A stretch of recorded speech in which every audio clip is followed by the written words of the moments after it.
Hey guys, welcome to another Noda video. My name is Alex, and today I've got a very different map that I'd like to share with you. And this one is really crazy. So what I've basically done is I've taken a book that I absolutely love and I've created a map just based around the concepts of that book. And the book that we're going to look at is The Art of Mastery, The Principles of Effective Interaction by an author called Peter Ralston. This guy is my favorite author. He's an absolute legend, and you're going to see why when we start to take a look at this map.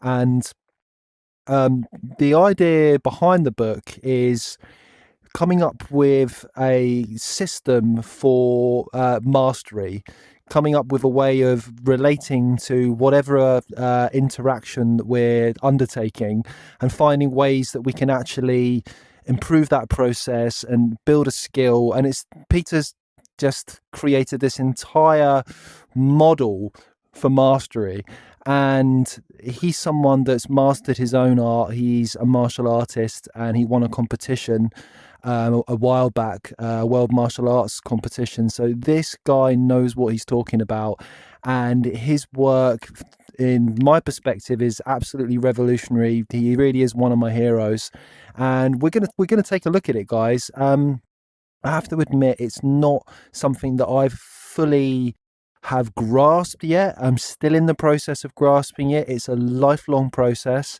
so I'm going to do my best to sort of outline it for you, and I'm going to try and maybe reach out to Peter Ralston as well if I can, and see if I can even get some input from him. Who knows? So first of all, before we do anything, let me just show you here. So this is Peter Ralston. This is the book, guys, and you can pick this up, wherever you choose to. The Art of Mastery, Principles of Effective Interaction. And this is the first time that I've ever actually done this before. I've not really created any maps based on anyone else's work. And as you can see, this thing is an absolute beast. I mean, it isn't even a particularly long book, but I've really gone to town on it. The real kind of challenge here is knowing where to kind of start to kind of give you an into this. But the principle behind it is that we want to master a field or an activity, whatever that may be. It could be something sport related, it could be something business related, it could be absolutely anything. It could be a hobby, something you want to achieve, and this is your field or your activity, right? So you come up with that. In this example that I'm using here, I've come up with relaxation. To be quite honest, I might butcher this whole thing, and I'm going to run it by Peter and his people before I put it out there, because it's it's beautiful in its simplicity when you understand it, but it does take a lot to get your head around, and it's easy to get mixed up. And I don't claim to know everything about it yet, but I'm going to give you the rundown as much as I can. So this is your field: relaxation, tennis, martial arts, whatever it is. And basically the desired outcome is to non-randomly and consistently manage circumstances to produce the results that are consistent with your purpose for the undertaking. So nothing's random. You're finding a way, and you're using this model to manage the interaction to the extent where you're meeting your objectives, the reason, the purpose behind the interaction. So this is when we move on to the purpose, which you'll want to define. So why is it you're doing this? Why is it that you're learning this sport? Why is it that, to me, relaxation is so important? And for me, relaxation is important because I can create a good state to take action from and eliminate stress for health reasons. So to me, it's quite fundamental. That's your purpose for pursuing your field. It's really the why behind everything. Okay, so where are we going from there? So in order to develop at this field or this practice, okay, we need to practice. That's really a kind of non-negotiable aspect of learning a skill, right? You have to actually take part in the process and you have to practice it. But the skill in which you practice it really will determine how fast you develop, how efficient you are, and really how skilled you become in that kind of craft or endeavor. So in order to practice something efficiently, Peter defines this idea of principles. So in his book, Peter defines a principle as a fundamental truth that serves as the foundation for a system of behavior or for a chain of reasoning. Okay, so it's something true about this endeavor or an aspect of reality that relates to the area that you're trying to master. And aligning with these principles and having them be a part of your experience can really just, well, I mean, it's really the only way to improve a skill. And I'll just open this up to give you a bit more information here, just so you can kind of see some ideas of what a principle is. For example, there's this effortless principle. So the principle of how can my result be achieved effortlessly? That's a principle, okay? And you can imagine how understanding that principle and see how it works would help you to improve at a skill. If you can make something become effortless, then obviously you can improve faster, right? And with less strain. We've got this transforming a reaction into a response. So this is the idea of not reacting to whatever's occurring just kind of blindly, but responding to it and maybe, tailoring an action based on what's appropriate rather than some type of emotional response that may happen in relation to an event. So that's another principle, and we'll go a little bit more into that later. And there's a lot of stuff here. One of the main principles that Peter discusses, which is kind of fundamental to everything here, is this. So your actions need to be related appropriately to the occurring event. So the purpose of your interaction is realized. So this purpose that we talked about earlier, your actions need to be tailored in a way that achieves that purpose, right? The purpose is everything. It's the overarching reason why you're doing something. So if your actions and your behavior isn't related appropriately to what's happening in order to achieve that purpose, then what's the point? You're going to be completely off the mark, aren't you? So, if a ball's flying towards you and you don't move in the correct way because you want to catch the ball, but if you don't move in the correct way, the ball's going to hit you in the head. You have to relate appropriately to that occurring event. You have to know the principles behind a ball moving through the air, the speed in which it's occurring, the weight of the object, how you need to position yourself. If you can do all of that and you can understand all the principles behind this occurring event, you can interact correctly and efficiently to achieve whatever it is that you want to achieve. And that's a principle.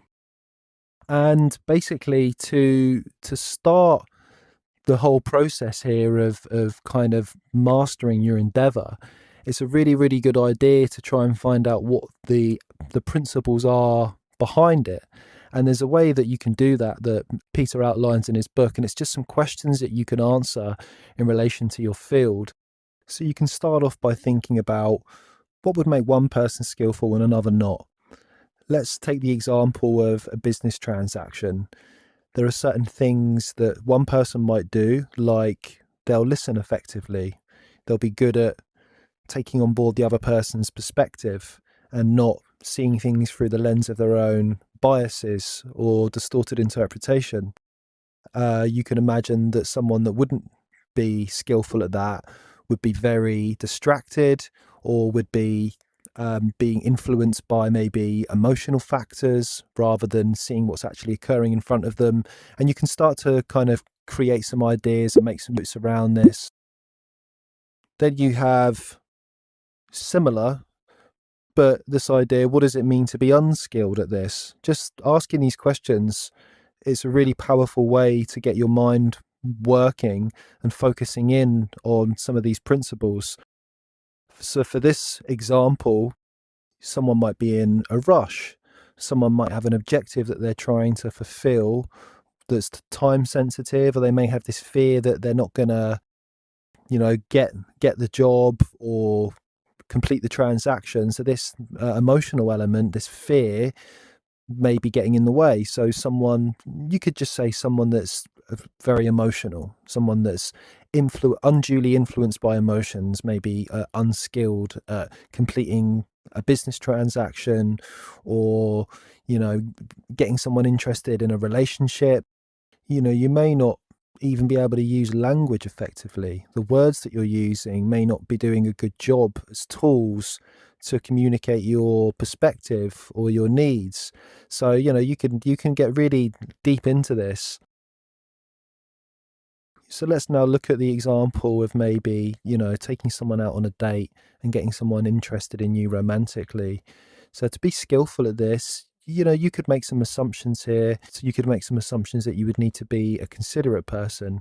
You'd need to be polite, giving, receptive. And all these words are principles in and of themselves that you can kind of examine and look at and do some work on. And this just gives you a really, really good starting point. So you're not kind of shooting in the dark with this, and you've got something to work with. And you can use these principles to help kind of shape your goals and your objectives when you're on this process of interaction and mastery. I like this one. This is a good one. What are the fundamental components for creating a more effective learning that can lead to mastery? So if you think about process as being, a fundamental aspect of learning something and becoming more skilled, how can you design your interaction, or that the way that you're engaging with that process, to actually create an environment that allows you to learn more effectively? I would argue that there's a lot of situations that would need you to have the appropriate knowledge or the appropriate understanding. I would argue that, and indeed it's a big part of this whole process, is that you need to really be zoned in on what's actually occurring. You might do something that Peter talks about in his books, where you do this mind practice, where when you're not even engaging in the endeavor, you can play it out in your mind, and you can try and create the sensations and the experience actually kind of mentally before you're interacting physically with whatever it is. So say if it was, he gives this example of learning judo when he was younger, and he talks about this was something that set him apart from everyone else, that he would be able to go off and do that. He would physically practice the martial art, and then he would go home and he would think about it, and he would envisage it in his mind. So when he kind of would try different things out, so then when he came back to the mat, he would already have some things to try out. And this created a really good kind of environment for him to learn, because he wasn't just being limited to needing to kind of be in a certain place, needing to expend physical energy. So that's one example. Again, the process of actually being able to relate to what's occurring outside of any of your own interpretations is another really, really good one.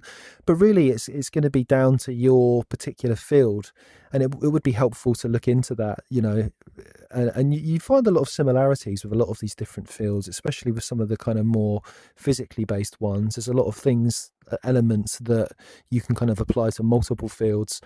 Have a look at that anyway.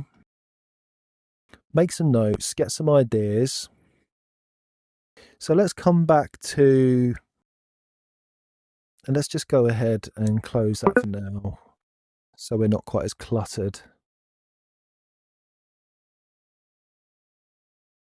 As you can see here, I've been designing a few principles for mindfulness. I haven't actually done anything with that yet, but what are the principles behind that? Slowing down, being calm, being relaxed, maybe having something to remind you, like a timer to go off, so you don't get kind of lost in your usual running around and being lost in your kind of thinking and your excited kind of state. So that is a really good thing to do, to ask that question. So basically, these principles, they need to inform your actual experience. That is one of the core aspects of this whole system, is that if you're not aligned with these principles, you're not going to be achieving things as effectively. You may not even make any progress. I mean, you may make some progress, and if you do, it's not going to be anywhere near as efficient as it would be as understanding these principles. So, I mean, this is where things get like now a little bit sort of tricky, and we'll try and kind of understand things as best we can. And what I've done with each one of these nodes here, I've made some notes just from Peter's book, and it took me a while, guys. And I'm gonna, like I say, I'm gonna run it past Peter's team before. Well, I don't even know if I can actually have this video up yet. I'm going to have to check.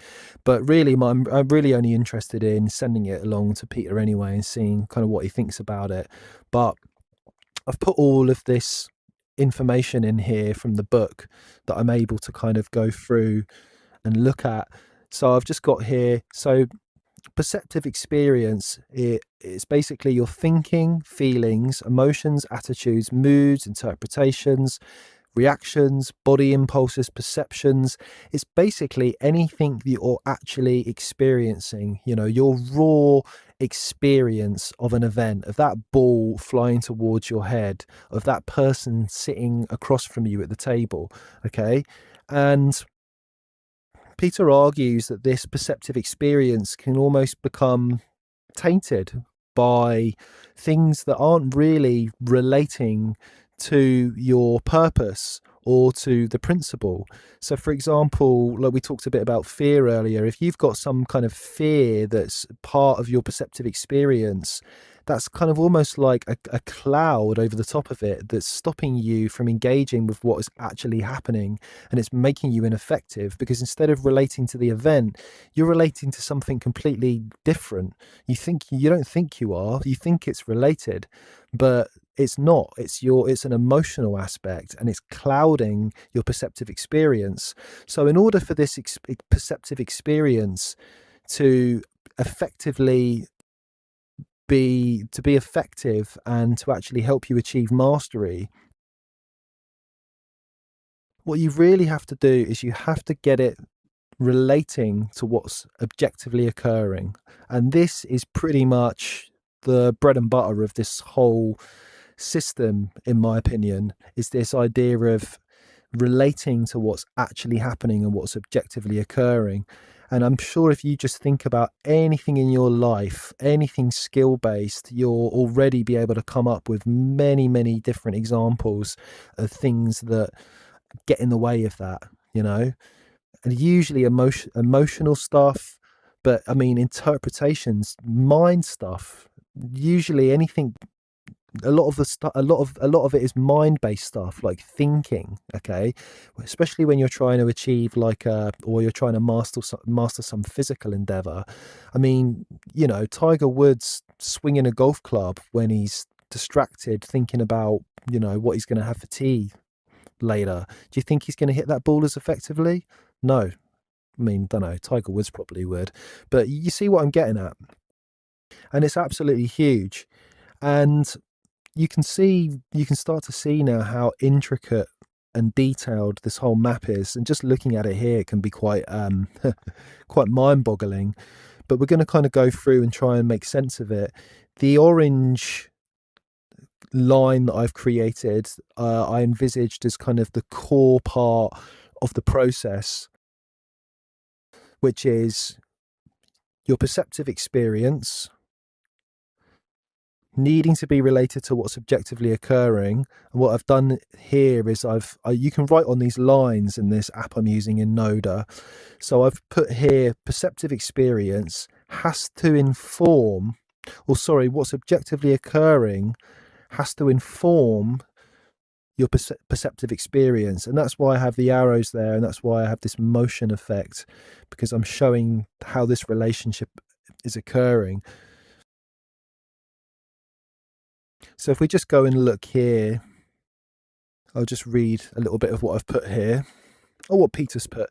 None of this stuff is mine. This is all Peter's work, just to be clear about that, okay? I've kept it pretty much absolutely spot on as to what he's got in his book. So, as I said, your actions must relate to what's occurring and also to the purposes and objectives for the Oh, hang on, sorry. Your actions need to relate appropriately to the occurring event, so the purposes and objectives for the interaction are realised.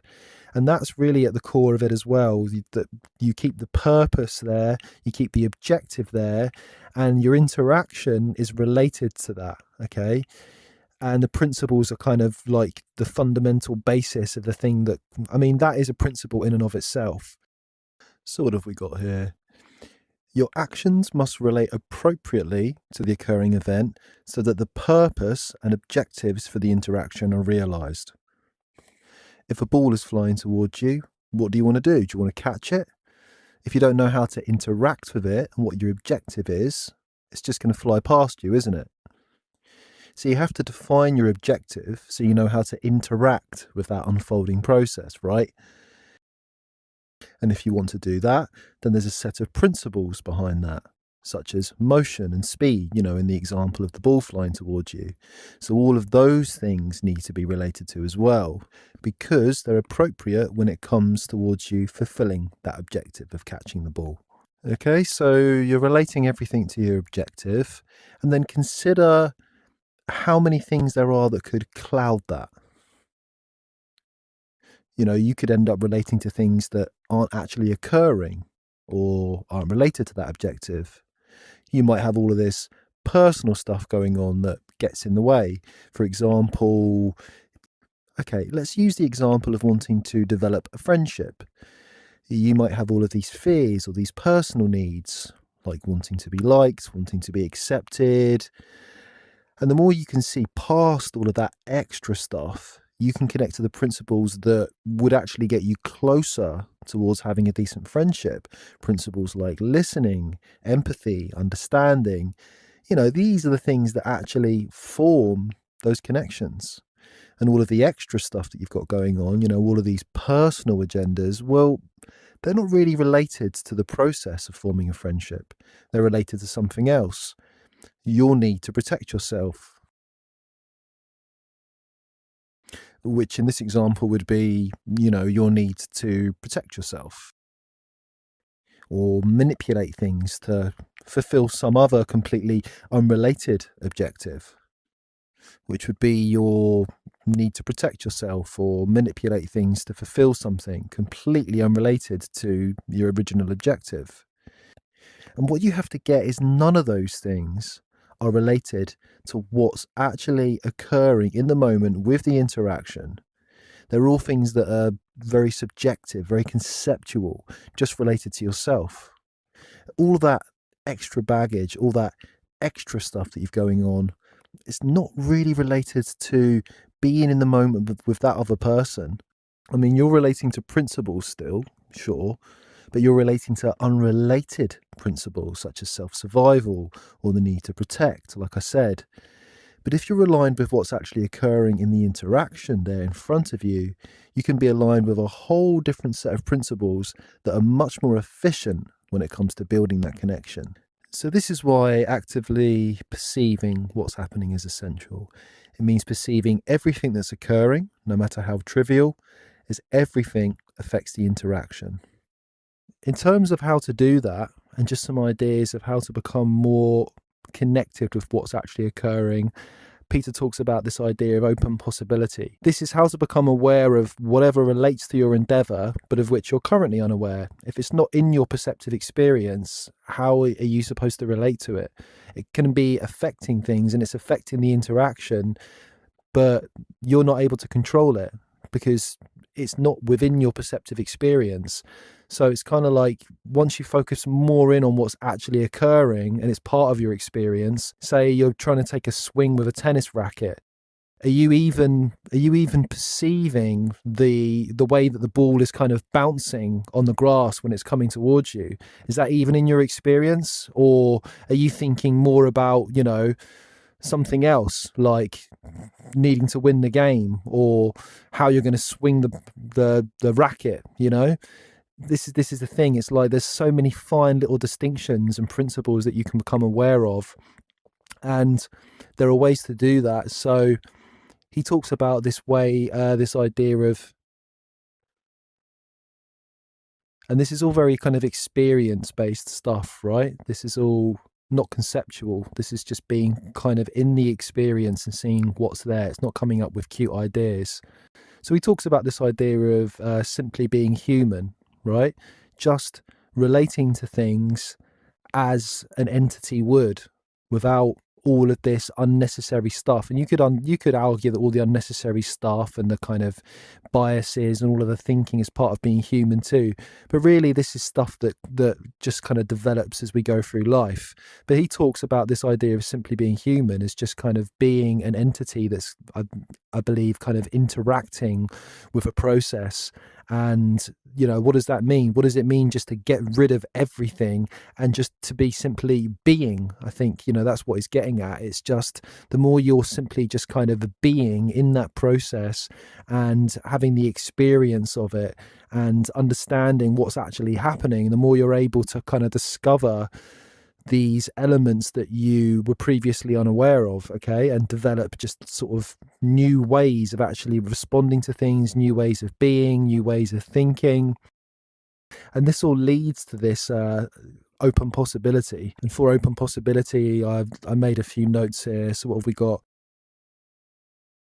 So this is needed to conceive of an outcome you can't produce or you're not producing. That's what mastery is, right? It's, if you could do everything straight away, you would be a master, but you're not. You're someone that's trying to become a master. How do you become aware of whatever it is that a master's aware of? Open possibility. Everyone that's mastered anything has gone through this process. It's just impossible without it. If you're not open to learning new things about whatever the endeavor is, you're never really going to improve. You're just going to stay stuck in your present experience. So over here, and again, this is related to the perceptive experience. We've got all of these sort of concepts here that distort your perceptive experience. I talked about things that just aren't related to your objective and to what's actually occurring. These are things that distort that, and that's why I've coloured them here in red, just to show that they're things that you really want to do away with, okay? The first key, of course, is to become aware that they're actually there. So when you're assessing your skill level, a lot of the time what people will do is they'll have all these ideas about their capabilities or their current skill level, and they're completely unproductive a lot of the time, not helpful at all. They'll have ideas about whatever's occurring, like the event itself, whatever's related to the other person in the interaction. Going back to this idea of being on a date, you may have a lot of ideas about this other person already, just based on really surface level things like how they live their lives, what job they've got, their gender, and you can see just how all of this stuff is going to get in the way of seeing what's actually there. It's going to cloud your interpretation. The object, if you're involved in some type of sport, most sports involve an object, okay? That object could be the tools you use for your sport, something like that, how they work, what the principles are behind how they function. And we'll get into some of that. So this is a tendency we've got all of the time to self-reference, all right, when it comes to our ability. The way he describes this, it's like a description-based sort of conceptual layer, like I said before, almost like a fog or like a cloud that hangs over your perceptive experience, kind of distorts things.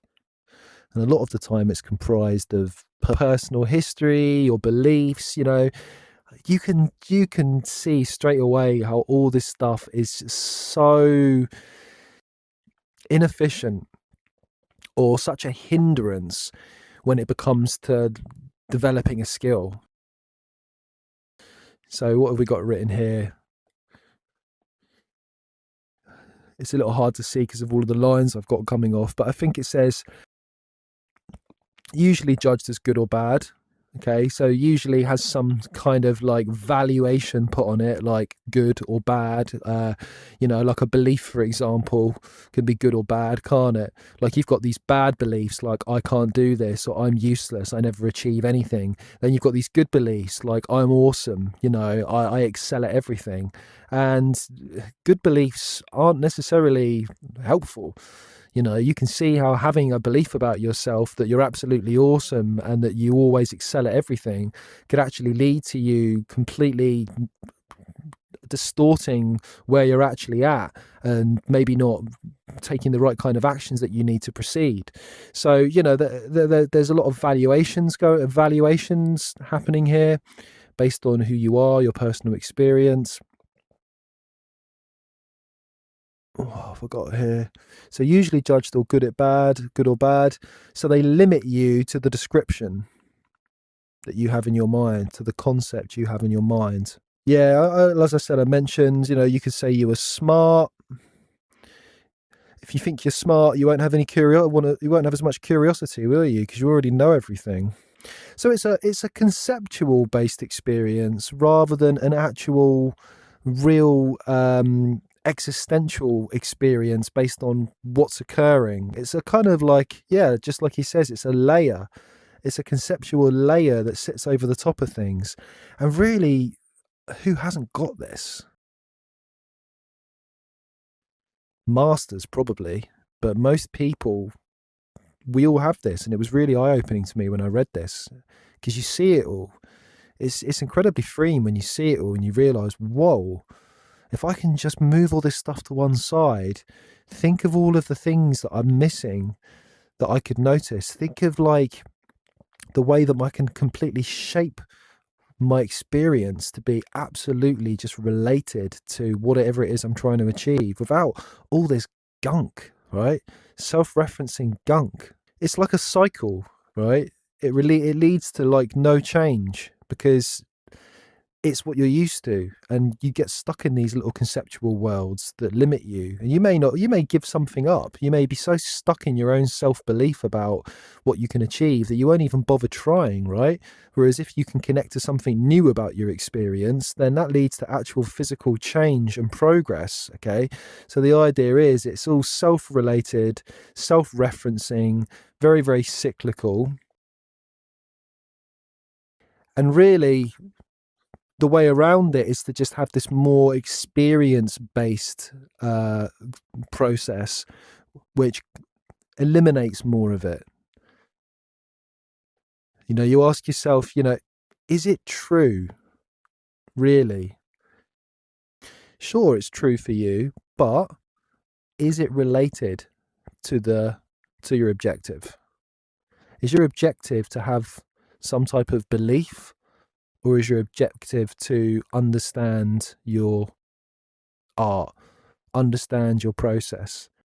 You see it in movies, don't you? I watch a lot of films, and there's this kind of archetypal experience in a movie where someone will be learning a new skill, like a martial art or whatever, and they've got all of like this history or this anger. Think of Luke Skywalker. He's got all these beliefs about himself, that he can't do it. Remember when he's trying to lift up the craft using the Force, and he's just like, "I can't do it, Yoda," and Yoda's like, and then Yoda just shows him, what you want about, Yoda doesn't have all that stuff.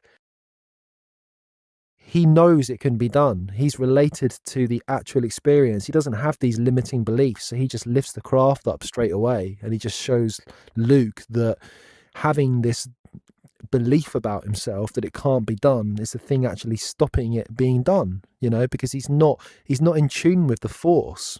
So I think we should talk about objectives, because that's a huge element here too. Obviously, having your objective is absolutely fundamental. It's fundamental for the interaction, right?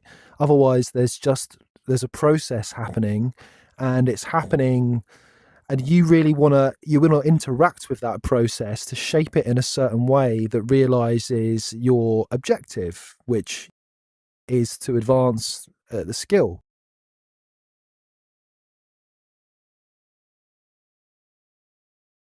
So it says here, once you are clear on what's occurring, which we've already discussed that, we've got clear on what's occurring actually there, then that needs to be related to your objective. Your strategy serves the objective. All right. There's an interpretation of your perceptive experience. So your actual perceptive experience leads to an interpretation. This is free of interpretation. So you're going to be interpreting your perceptive experience, which may or may not be clouded by all of these sort of subjective ideas we talked about over here. And then you're going to interpret that. And then that's going to lead to you're interpreting it in relation to your objective. That's the idea. Rather than interpreting it in relation to all this other stuff, you're interpreting it in relation to your objective. And if it's clouded, your interpretation is clouded. If you've got all this other stuff, that's feeding into this interpretation. You want to get rid of all of that stuff so it's completely clean and it's related to this. So in terms of for relaxation, I just made came up with a few ideas here. Make a list of 10 things that are stressing me out. Mindfulness for 20 minutes each day. Now, one thing that I'm a little bit unclear on, and something that I'd love to get some guidance on from, Peter, ultimately, that would be incredible, but at least someone that works with Peter, would be the difference here between some of these ideas related to objectives. So we've got the objective, we've got goals, and we've got strategy. I've coloured all of this stuff purple because it all seems like fundamentally related to, so you've got purpose, objective, goals, and strategy. Okay, and these are the things that you're always relating what's occurring to. If it's not aligned with your objective, you need to figure out a way of aligning what's occurring to your objective. But I'm a little bit unclear. I think I've got my head around what the purpose is and the why. And then the field is the actual field or the area you're trying to master. But I'm still a little bit unclear as to the difference between goals and objectives. I've looked it up online. It seems as if most people say that the goals are the smaller kind of mini steps that you take, and the objective is the overarching kind of aim and the thing that you're trying to kind of get at. So your goals will be aiming towards your objective. You're carrying out, say, maybe goals daily to achieve an objective, and then your strategy is the overarching way that you're kind of going about doing that. Here I've got my strategy is to just try different techniques in order to understand what's creating me stress, and then that will kind of determine my goals and my objective. He says always relate your always design your strategy around the objective and never the other way around. Don't make the objective the master of the strategy. That's not what it's about. The strategy actually serves the objective. Okay, so I could say here that these over here may be more like goals, to be honest.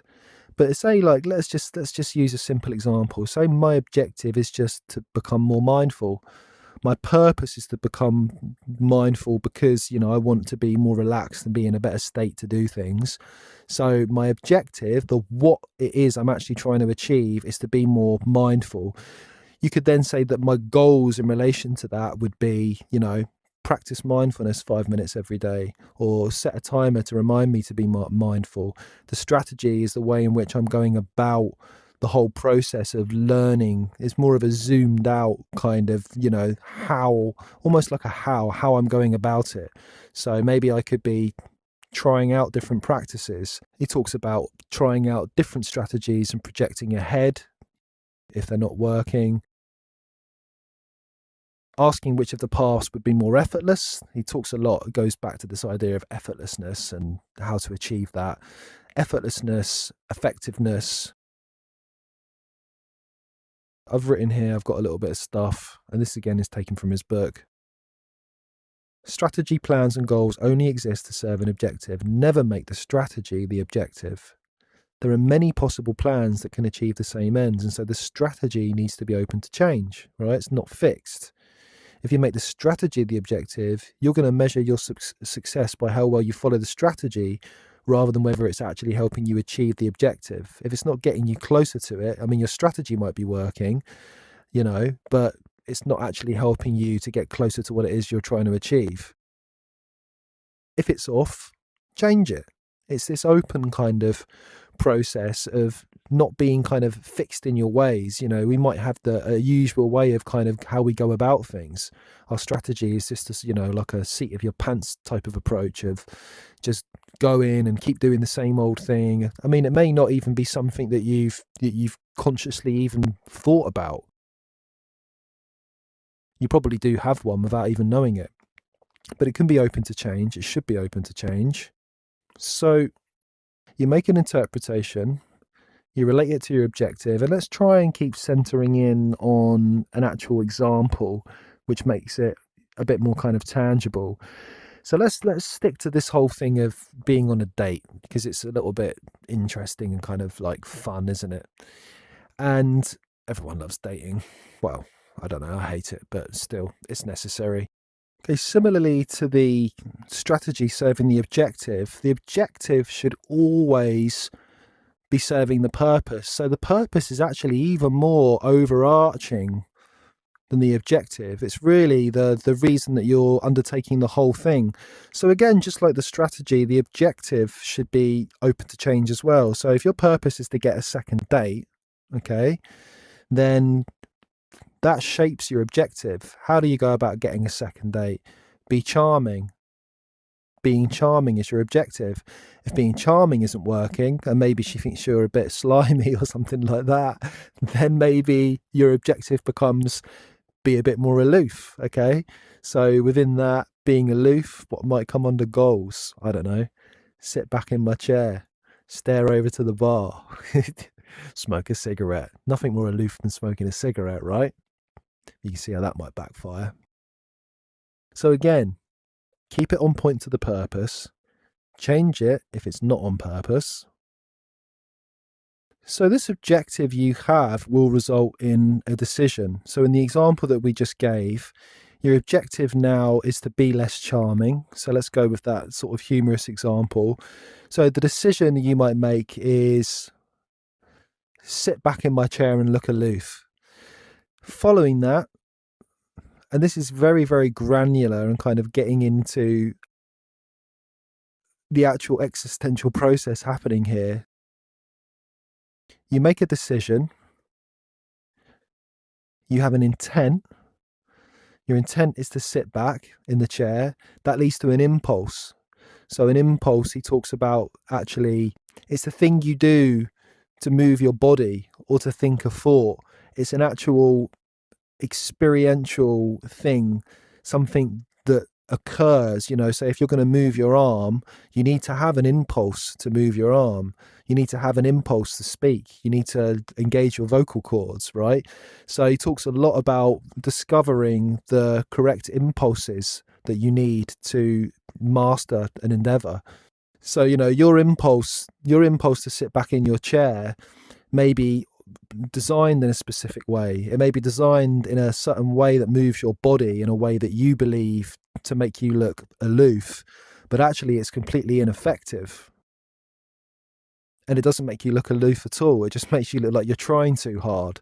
Now, in a sort of sporting example, you may have a certain impulse to hit a tennis ball when it comes towards you. But if that impulse isn't refined, then you're not going to be effective. You're going to swing in a certain way. You're going to move your limbs in a certain way that isn't effective to the interaction and to your objective of hitting the ball, and you're going to be off kilter. So in terms of impulses, he talks about this difference between reaction and response. And we mentioned that earlier as being one of the principles here, the difference between reacting to something and responding to it. And again, a reaction is often clouded by these kind of conceptual layers and these biases, or, you know, wrong interpretations we have about things. And if we design our impulses around reactions, you can see how we're not going to be as effective, because we're reacting to things that aren't objectively occurring, or are only objectively occurring in our own minds or in relation to our own emotional state, and we're often going to be ineffective. So if we're using this example, you know, if everything's happening quickly and there's fear involved here, you might think, oh my god, I was trying to be charming but she thinks I'm slimy. Okay, I'll sit back in my chair and try and look aloof. You try and do that too quickly, based on some type of like fear or knee-jerk response, and you may end up looking like a fool. Whereas imagine a different scenario. Imagine an example where you kind of take a deep breath, and instead of reacting straight away, you maybe think about that interpretation. You think about, is she thinking that? Am I looking like a fool? After you think about it for a few seconds, and maybe you notice some more stuff about her body language, and the next second she may actually behave in a way that gives you puts out a completely different message. You may decide not to react at all. You may be, okay, let's just sort of leave off. Maybe my impulse to sit back in my chair was based on it was like a fear-based response because I don't want to be rejected, so I'm not going to do that. If you keep getting signals that perhaps your Mr. Charming response has created a lasting kind of a sense of revulsion in her, then maybe you'll respond at some point and you will try and be a bit more aloof. But maybe after a minute or two, when you're less kind of emotionally triggered, you might kind of think, okay, I'll just speak a bit more slowly, lower my tone, leave more spaces. Yeah. Not sound like such an excited little puppy, you know. So you can see how just leaving it a little bit longer and responding is going to put you in a better place, because you're going to have more information to go by, and you're going to be less likely to be reacting and being impulsive based on fear and emotions and whatnot. So, you know, that's the best I can do in trying to kind of outline this concept here of reaction versus response. But I mean, oh my word, you can just see how fundamental this is to anything that you're trying to master or achieve or even do, right? We're all so clouded by this crap. So over here we've got this idea about self agenda here, and it just says, this is all related to reaction and response. The bridge between impulse and action can get clogged with inappropriate impulses that don't relate effectively to what's occurring. As I said, distinguish between an impulse that's on purpose and arises to serve appropriate action, and then all the other impulses that arise as reactions to self-referencing personal needs. And I just gave you a good rundown, but let's expand this anyway, and let's just see what I've got here. So Peter gave some of these examples. I believe he did. I can't remember if I've added these or not, but get revenge, prove your worth, obtain comfort. It's not nice to feel that you're being rejected, right? You need to quickly get that comfort back, feel safe, try to be liked. See what I'm saying? Who needs it, man? So you have an impulse that leads to an action. Now that action is either aligned with your purpose and your objectives and to what's occurring, or it's not. If it's not, you're less effective. So the action is the swing of the bat, it's the lighting of the cigarette, it's opening your mouth to speak, it's the thing that you're kind of doing again.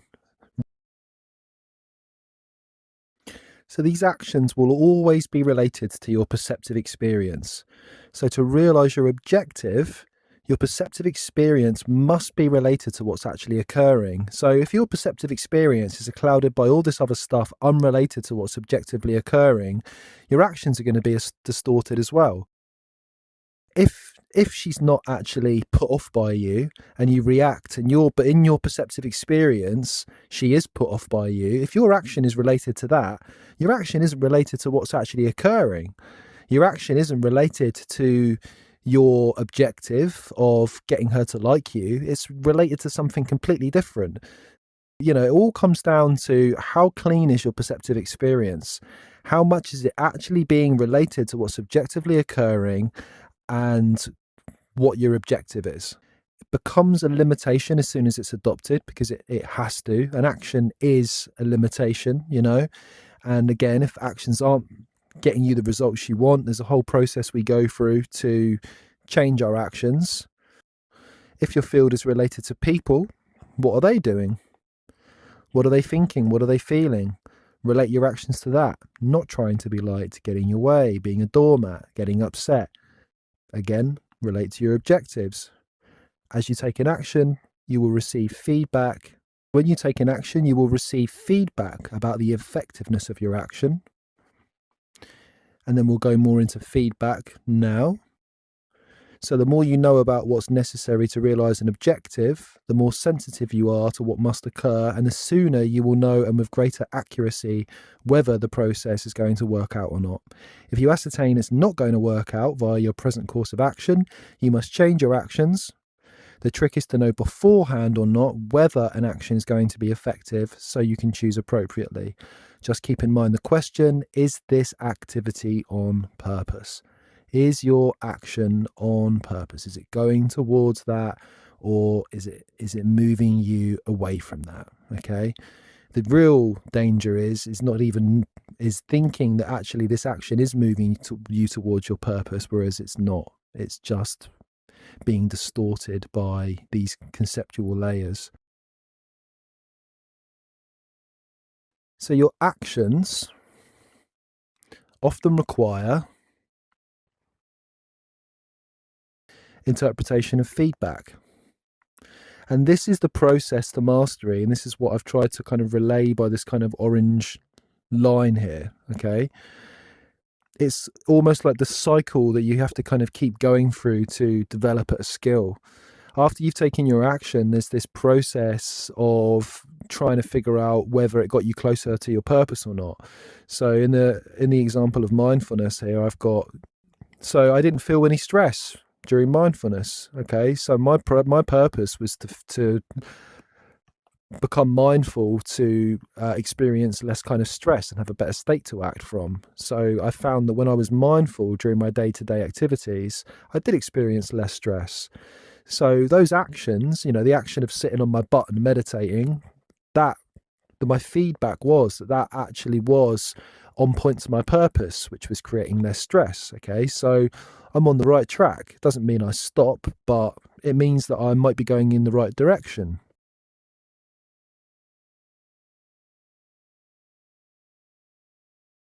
So this feedback, again, is itself being informed by what's objectively occurring. So really, you need to still be aligned with what's objectively kind of happening, even to be able to make a good interpretation of feedback. How can you interpret How can you interpret feedback correctly if you're still racked with biases? You can't. It's going to distort your interpretation as well and put you completely off track. Maybe you'll carry on with actions that you think are helping you, but they're not. And then we go down here. Incorrect conclusions about the cause. Why did I feel less stress? Maybe I didn't feel less stress because I was being mindful. Maybe I felt less stress because I was doing something, and just the action of having an objective or trying something out was the thing that made me feel better. If you react in a knee-jerk way and you don't stop and align to, what's really happening here? Why was I really experiencing less stress? What was actually occurring for me? What thoughts were I having around that time, just before I decided that I felt more relaxed? And I've used this shot here, or this image from a film that I love called Blow Up. And I'll tell you why, because in this movie, it's about a journalist that witnesses a murder, or thinks he witnesses a murder. The whole movie is about him trying to figure out what occurred, and he's got all these photos that he takes of the event, and he's putting them together in a certain way that shape his interpretation of what kind of happened.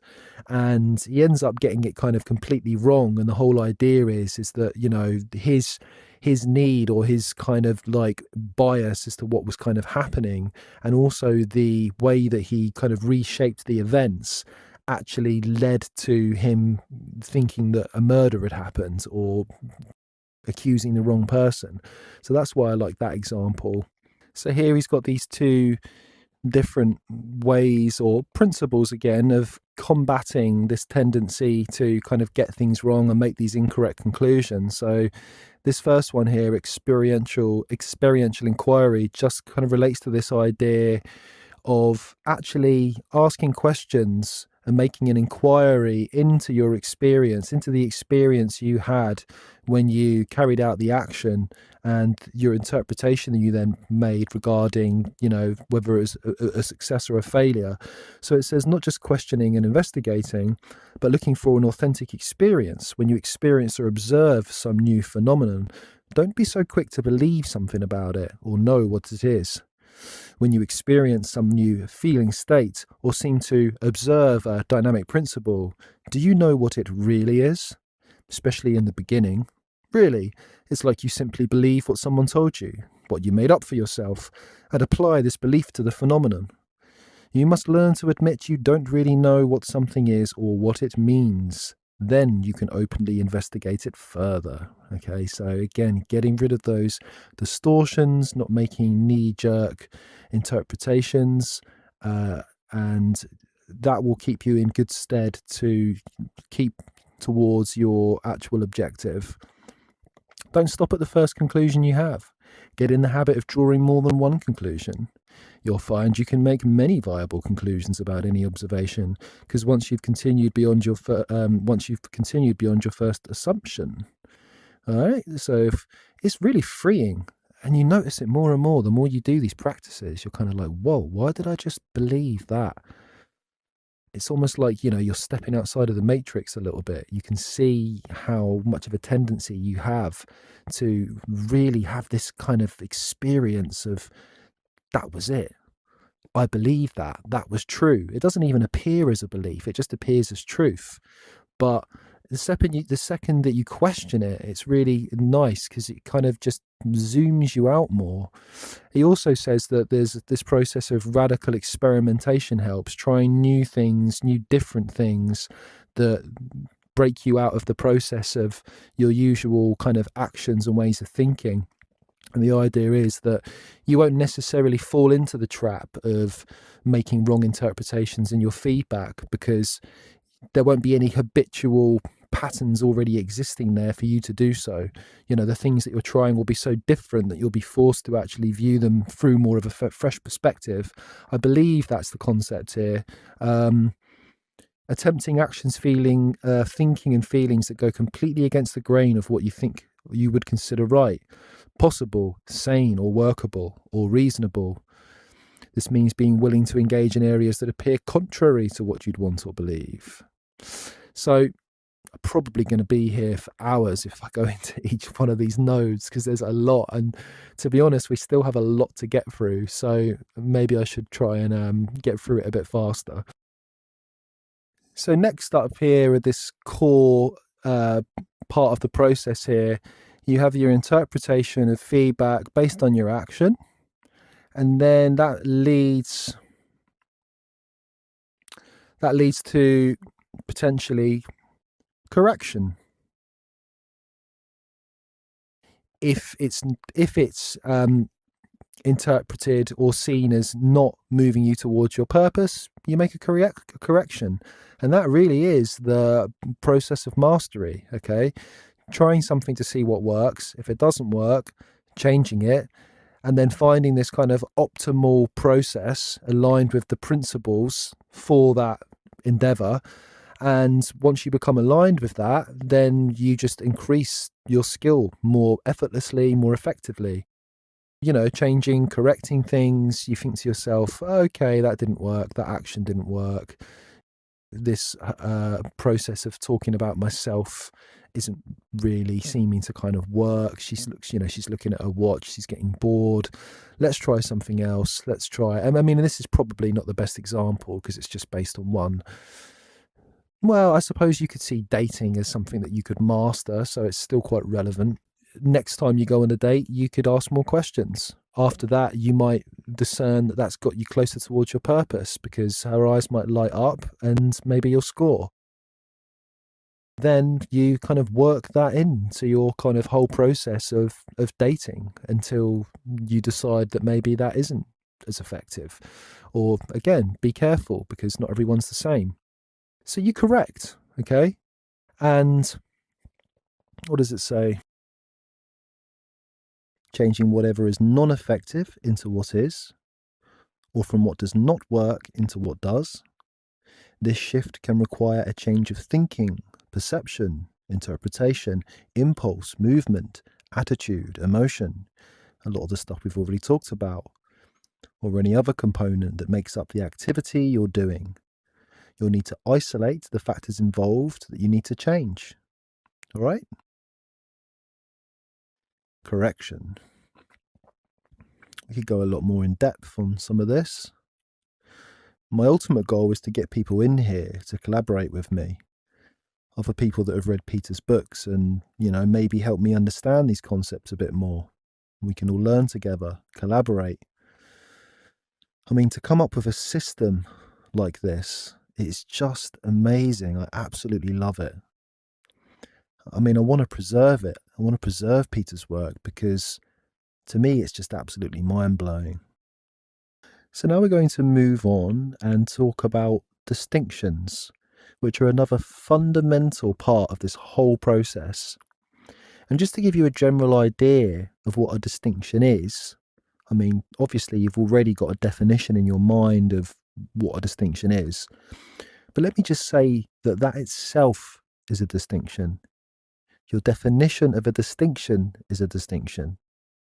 And a distinction is really anything, isn't it? It's anything that you can perceive in reality as being distinct from another thing. And this idea of distinctions is fundamental to a lot of Peter's work. And again, it's just absolutely incredible once you get to grasp this. A distinction could be something non-objective, something in your mind, like an emotion, a feeling, or it can be something physical, tangible, and objective, like an object. And actually, this goes very, very deep. Once you realize that really all reality is just distinctions, that you don't relate to anything that isn't a distinction, really seeing something or perceiving something is to realize it as a distinction. Otherwise, it isn't something, is it? It doesn't actually exist. Existence itself is comprised of distinctions. So you can see how fundamental this concept will be to this kind of whole process of trying to interact with reality, if reality itself is comprised of distinctions. And what Peter says is, the more you understand the distinctions that relate to the field you're trying to master, the more you're able to actually align to those distinctions, and the more you're able to fine-tune your behavior to effectively relate to them. Okay? And just to give you an idea here of what he's put about distinctions. So, whatever you experience in any way, mastery demands whatever distinctions are needed for effective interaction be known. In regards to distinctions already known, this perception must become even more finely attuned. New distinctions will have to be made. Okay, so in relation to say like football, finer distinctions regarding the weight of the ball, finer distinctions regarding the motion of the ball, finer distinctions regarding your body movements, the speed in which you move your limbs, the speed in which you react to things, finer distinctions regarding balance, You know, how important balance is. Balance is a distinction, and you're not aware of it until you're aware of it. Okay, but it's always there. If it's always there and it's acting upon the interaction, then it's important, right? So if you can make it a part of your experience and you can take effective actions to align with balance, then you can see how you would become better at any activity that involves balance once you understand and align with that distinction. And, you know, distinctions like balance are pretty much fundamental for the vast majority of sports, I would say. Um, that's a big statement, and perhaps I might be wrong on that, but you can see how big it is. So everything that occurs arises as distinction, perceptive experience. So really, that's what the distinction is. It's your perceptive experience. It only arises in your experience. It doesn't arise outside of that. Everything learned is a matter of making distinctions. The very activity itself is nothing more than the distinctions that comprise it. So the more distinctions that you can gather in relation to things, the better. And here we outline some typical objective distinctions. Like I said before, objective distinctions are things that are more, physical, less subjective, less thinking based, less mind based, actually things that happen in the material world, so to speak. Okay. And then under typical objective distinctions, we've got these things like timing.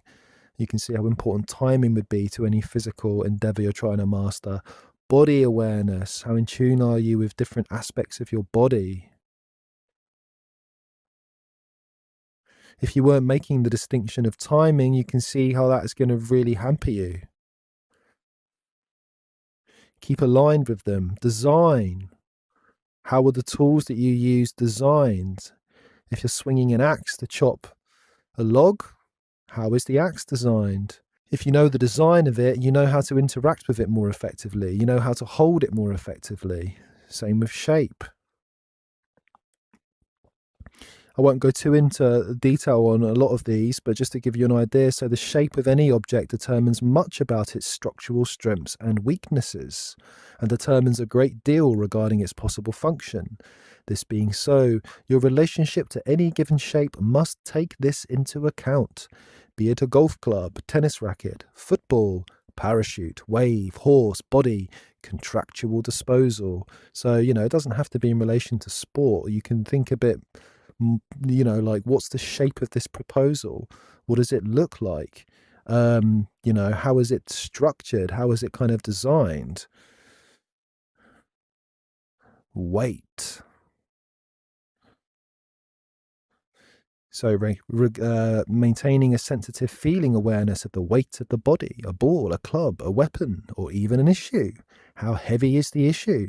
If you're sitting around a meeting table and something starts to get discussed, you can see how useful it would be to have a proper connection to this distinction in regards to that issue, the weight of it. If it's important, maybe you shouldn't be looking at your phone or staring out of the window. Maybe you should sit forward and furrow your brow. Balance, I've already talked about that one. Peter's got a whole book called Zen Body Being, where he talks about how to effectively kind of be in your body and relate to your body in a more effective way, which is incredible. I'd say check that one out as well. Substance of stress. What's it like? Is it ethereal? Is it dense? Is it resilient? The condition of the object. What's it made of? The nature of the material. Is it hard, soft, dense, flimsy? You need to ascertain the substance of the ground, a body, a ball, sometimes a weapon, or whatever objects you're dealing with. The substance of a brick is different to a styrofoam cup. If someone lobs either at you, your actions will be moulded around this knowledge. You're going to react differently if someone lobs a brick at you to whether they lob a styrofoam cup. Same with perhaps an offhanded remark. What's the substance of it? Is it a brick or is it a styrofoam cup? What else have we got? Space. The distinction of space, how close you are to something, how far away you are from something, whether it's a physical object or a person. How close are you? What's your relationship like? Maybe it's less appropriate to say that thing if there's more of a distance between the two of you. Develop a three-dimensional feeling awareness of the whole body throughout every cubic inch of it, as well as a feeling of the space all around the body in every direction. This is a distinction, okay, that you can become aware of or be unaware of. This increases the effectiveness and capacity of the body as an operating system and provides a greater sensitivity to all current objective relationships. And this is a fundamental aspect of reality, right? Space, it's absolutely baked into everything. And you can again see how any type of physical endeavor would require an understanding of spatial relationships in order to be effective. Three-dimensional awareness comes out of that. Okay, how aware are you in terms of three-dimensional awareness, spatial geometry, the distance between you and the object, time in terms of space as being related to time. Distance, as the distance changes, the possibilities change. This is one of the most powerful distinctions within the distinction of space. Accurate feeling awareness of the ever-changing distance between objects' bodies or body parts is invaluable for being effective. You need to know and feel the immediately occurring distance between your partner's hand and your nose, between your center and his center, between your feet and his elbow, and so on. From this, you can know the possibilities available. You know, you're not going to throw that type of punch if the distance is, if you're this far away or that far away, you know, you're going to choose a different course of action based on distance, right? And also just relate these to any field. Don't just think of physical endeavors, just, you know, you can relate these to any field whatsoever. Spatial geometry, I won't go too into that one. I'll try not to get too mixed up in all this stuff. To get an idea of distance and three-dimensional awareness, he gets you to do this practice where you imagine a scenario filled with marbles, like a three-dimensional space, and he gets you to connect and plot all of the possible routes that you could take between each of the marbles and just kind of make shapes, just to get an understanding of how many possibilities there are in relation to space and distance. Process. This is an actual physical thing occurring, a process happening. Where do you stand in relation to that process? There's a relational response there. Movement always occurs as process. Everything really is process. Direction. What direction is a process moving in? Direction indicates where and in what manner a process is going to unfold. The relational response to this could be called a tactic or a maneuver. What direction is your interaction happening in? What direction is your conversation going in? Knowing the direction the conversation is going in, having that distinction and being as connected to it as possible without too many non-objective things clouding it, that obviously will serve you. Objective creates a strategy for action that will determine the particular responses. If my objective is to dodge a punch, when I see you move towards me, I will move appropriately to this end. Think of what, I mean, these are ones that Peter's just come up with that are very kind of general, but you could come up with different distinctions for your particular field.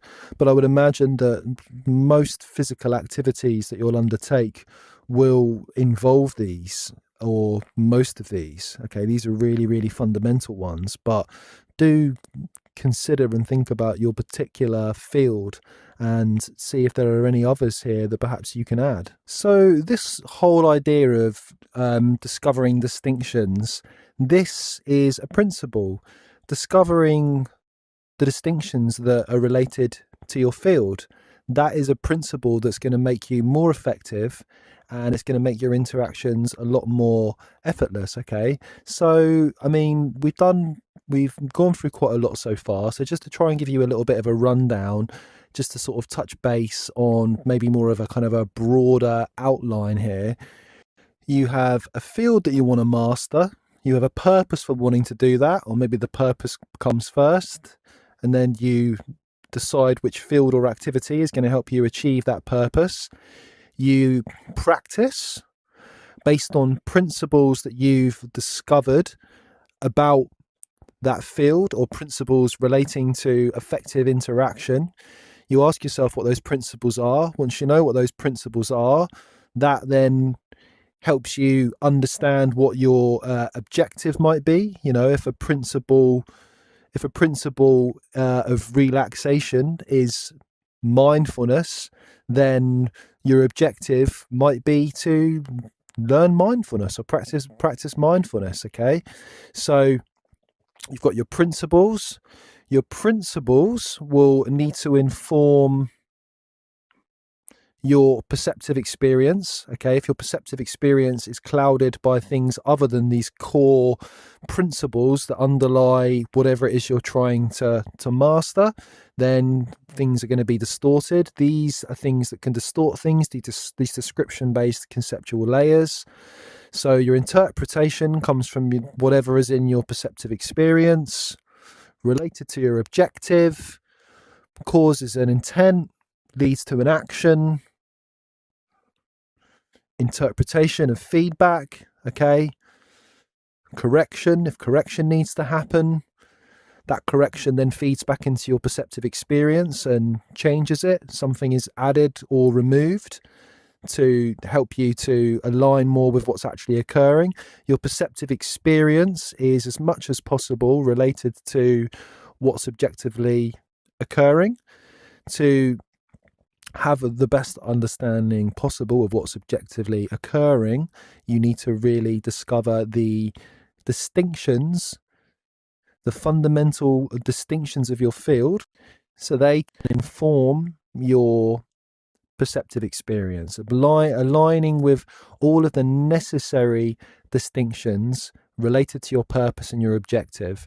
If one of your distinctions is fear, because fear itself is a distinction, but fear itself isn't related to your objective or your purpose, fear will cloud your perceptive experience and lead to an interpretation that isn't related to your objective. Okay, so you're removing distinctions that cloud things, and you're aligning with distinctions that relate to your objective and to your purpose, to what's objectively occurring in relation to that. So now we're going to move on to non-objective distinctions. We've looked at distinctions that are more objective and based on, say, the laws of nature and physical reality. But now we're going to look at stuff that's a bit more subjective, and we're going to look at the whole process of making the process that we go through when carrying out an activity during an interaction. So the idea here is that all of the objective and non-objective distinctions that we've mentioned, they already occur in some form for everyone. In terms of these objective ones, you're already experiencing space, you're already experiencing time and, distance and things like that. But they're usually kind of mushed together in this kind of experience that's simplistic and insensitive and confused with all of these personal agendas that we've mentioned that get in the way. So when these distinctions are made, they're frequently made poorly and without a great deal of kind of clarity or experiential understanding of their nature and significance. So this is something that we really need to change, is being able to kind of sort of elucidate them and make them more kind of clear. And the clearer they are, the more we can kind of understand them and shape them and change our experience in relation to them. So this is kind of like, these are like the steps that we go through when we're carrying out actions. And it starts off, so these are non-objective distinctions we're making now. So everything that goes on that's kind of mind based when we're carrying out an activity. All right, now the first thing that happens is there's a perception of something, right? So to perceive something is just to have an experience of what's actually there, unrelated to anything else that might be kind of added to that. And it's really the first part in the process of effective interaction. And what Peter's written is, it provides the mere awareness or encounter of something, the basic function. It just tells you something's there. It's wide open in terms of possibilities relative to that thing. So the power of kind of grasping this distinction of perception itself is kind of starting to understand how it's being mixed with all of these other elements, such as interpretation, extrapolation, and instead kind of trying to have more of a wide open experience of possibilities. If you experience just this distinction of perception by itself without all of this extraneous stuff on top of it, then it opens up a lot more kind of possibilities for how you might be able to act. So it allows you to kind of open up to see that what you're interpreting may not be all that's there, or even an actual accurate reflection of what's there. It allows you to create alternative perspectives and discover something overlooked or unseen. Okay, and to give you an idea, Peter includes this exercise that you can do in relation to perception, where you recall a recent activity where you kind of feel you're unsuccessful, and you look into what was going on for you. How did you see it? And you really try to get this sense of what happened in your experience in terms of your sort of judgments and your interpretations about it. And then what it might be would be, maybe there's a conversation you had that just felt a little bit embarrassing or went a little bit wrong in your estimation, right? To If you subtract out all of those judgments and just perceive what was actually there, beyond anything good or bad, remove all of your reactions, what actually took place without bias, passion, or prejudice.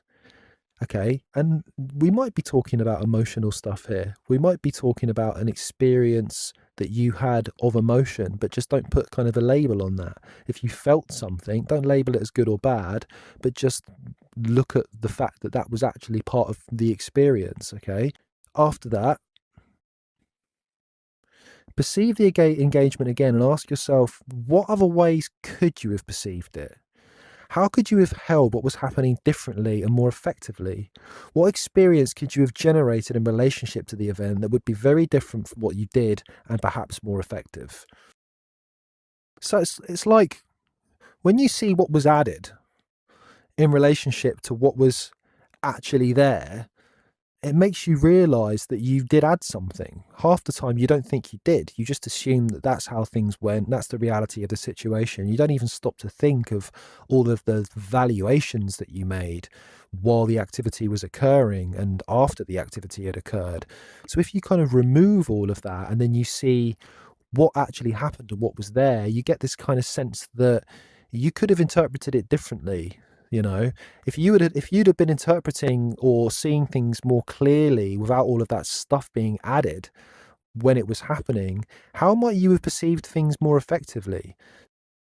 If you hadn't have been assuming that this person was furrowing their brow while you were speaking, and that meant that, they were finding you irritating, perhaps you could have stopped yourself from being triggered. Maybe they smell a fart. I don't know. Who knows?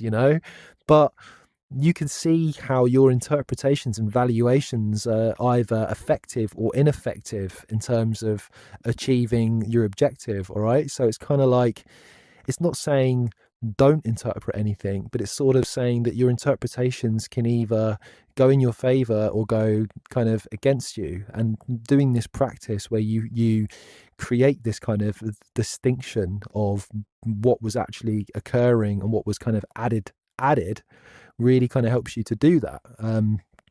Okay. So next we have interpretation. So once we have perception, interpretation is the part of our experience where we make use of whatever it is we're perceiving and, decide whether it's useful. How do we interpret whatever it is we perceive? When we can see over with the perception in exercise there was a lot of extra stuff added, extra interpretation that wasn't really occurring with related to what was actually occurring. So you can see how then any actions you might take wouldn't be really in line with your objective. What you really need to do is shape your interpretation so it aligns specifically to what's actually occurring, free from all of those biases, and then relate your perception of something to your objective. So for example, I keep using the example of a ball flying towards you. Okay, if you are able to just interpret what's happening and notice all these distinctions related to distance and speed, you're able to take an effective interaction to achieve that objective of catching the ball.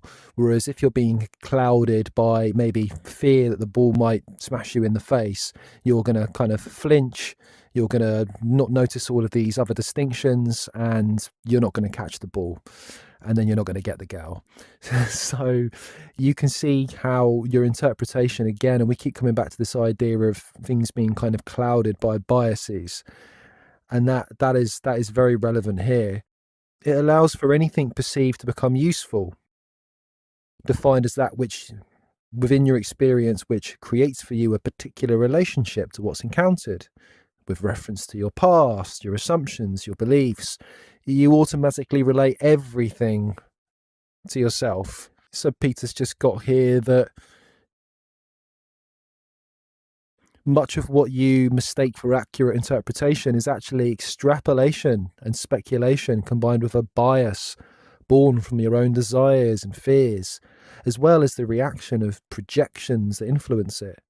The distinction between accurate, reflective and effective interpretation and all of the sort of self-referencing reactions piled on top of that, reducing its effectiveness, is a distinction to make.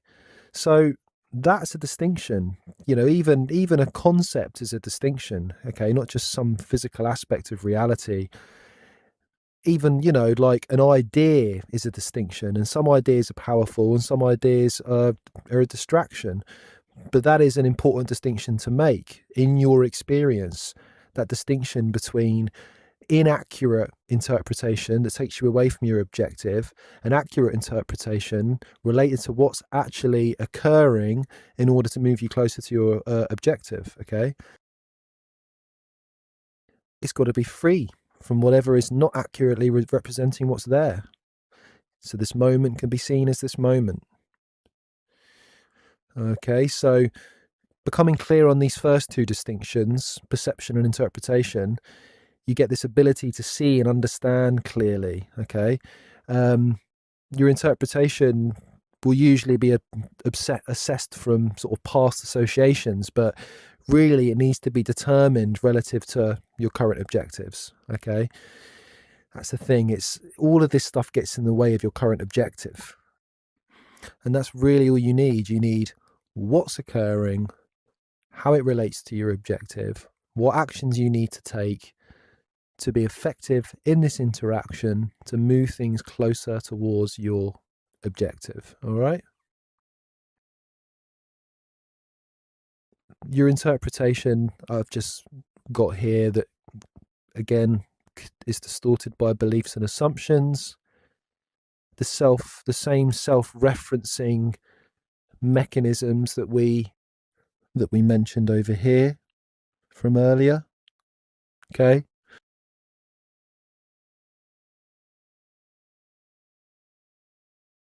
Will distort your interpretation. So this idea here is that, your relationship to something, it's completely based on your own interpretation. Okay. And if you become aware of that, then you're able to create a relationship to the situation or to the interaction. If you see it as objective and just something that's outside of your control, then you don't really have any say in it. So your ability is created only through how you relate to what's occurring, the distinctions you make and the actions you take. Okay, I don't remember too much about relationship cannot not work, so I'm not going to say anything about that just in case I get it wrong.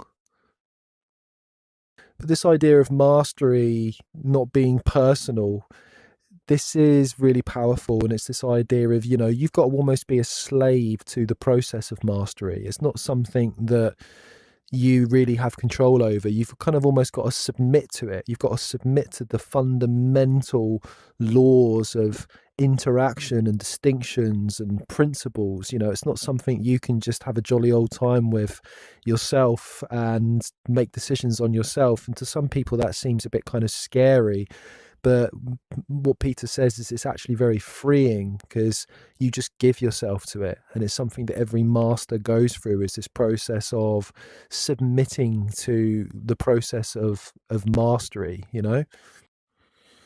So really, it's not about beliefs or assumptions. It's just about truth. It's about the truth of what it takes to be a master, And really, belief or assumptions don't have anything to do with it. I mean, you could argue that some could be better than others. Having a belief that I can achieve this, you could argue, would be a more helpful belief than the opposite. But at the end of the day, it's still not really related to the process of mastery, unless it actually stops you from even trying. So this interaction being strictly relative, limitation and possibility coexist. I can't remember everything about that, but I do remember it being very powerful in the book when I was reading about it. He talks about the mere fact that perceiving a limitation also, it kind of implies a possibility, that any interaction is strictly relative in that sense. There's always a relationship between limitation and possibility. You can't have a possibility without a limitation. They sort of coexist together, and it's a really nice freeing idea, because a lot of the time we're so obsessed with this idea of a limitation just means a limitation, but we don't actually see the flip side of the coin, that it actually implies a possibility. Imagine that. Isn't that incredible? And think about, I feel like I'm limited. I can't get the job I want. Okay, for there to be the existence of a limitation of you not being able to get the job you want, that limitation can only exist in relation to a possibility. Just like hot can only exist in relation to cold, up can only exist in relation to down. So it then all of a sudden creates this idea of a possibility that you could have the job that you wanted.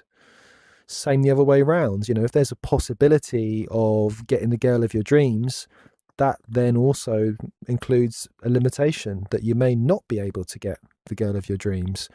You could come at things from that angle if you want, and then start looking at, what could potentially limit that. So that's a really, really freeing idea. For any limitation you can come up with, there's a possibility behind it. Beautiful, absolutely beautiful existential realization about the nature of reality itself. Okay, something's existence really is only, the distinction of something existing can only occur because it isn't this thing, it isn't that thing. It's limited to being the thing it is. It's just bonkers. And again, the key here is tying this into beliefs and assumptions and interpretation, which, if I was better at understanding this, every intricacy of this work, I would be able to do for you more effectively here. But, I've created the map over a certain period of time, and also before I've fully embodied this work. So, there are kind of gaps here where I would really, really like to be able to relate all of this together in a much more effective way. But Perhaps I'll make another video at some point as time goes on. So what do we have next down here? Okay, so this next one state is absolutely huge. Okay, and it has so much of an impact on everything you do, the decisions you make, the interpretations you make. And Peter talks about how it's almost like it's a constant background factor in everything, the state you're in, okay, the mood you're in. And he says, you know, it's overlooked. It's like this distinction that it gets almost like swallowed up by all these other activities happening. Um, it encompasses your frame of mind, your perspective, your emotional disposition, okay, your clarity of thought. It's like this context that it holds all of your internal activities. It's usually like circumstantially derived as well. And so it almost seems like it's being caused by the environment around you, as sort of opposed to something that you're creating yourself. This is an important point that Peter makes, is that your state is something that you actually create. It's not something that is external to you. You know, it feels like it is just because it's so unconscious a lot of the time, but actually it's usually a manipulation that you're making based on some sort of survival need or some background process that's happening that you're actually taking part in, but you're not even aware that you're taking part in it.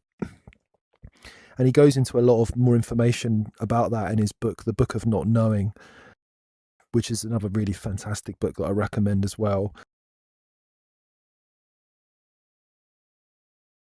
It says, just like your interpretations, your state shouldn't be determined by an automatic self-referencing mechanism that produces this kind of reactivity. You know, if you're in a certain state, you're going to be reactive. Okay, you're just mindlessly relating what you encounter to your personal needs, your agenda. It's kind of like, yeah, it's almost always reactively derived from the interpretations you make in the situation. It's not something that you're ever like doing creatively, which is a real shame.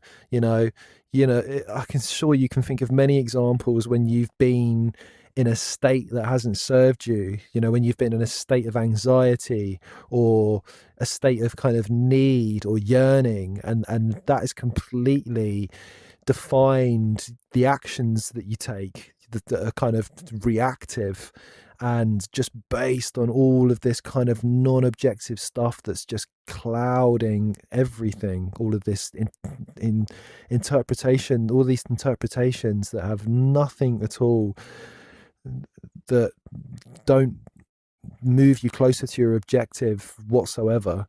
And he's not saying don't have a state, he's saying choose your state.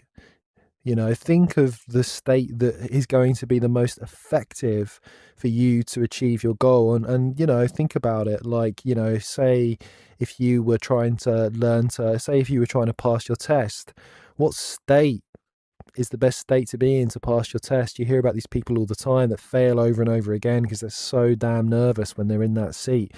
And they've got all of these emotions kind of popping up and these mental images popping up, and it's causing them to take action from this state.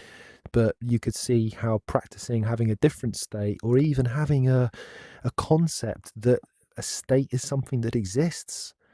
And a lot of people do, they get it, but some people just don't. They don't see how the state they're in is so pivotal to the actions being taken. I mean, there are useful states, there are inefficient states. So just to give you an idea of efficient states, you could be grumpy, closed off, ignorant, belligerent, reactive, bored, distracted.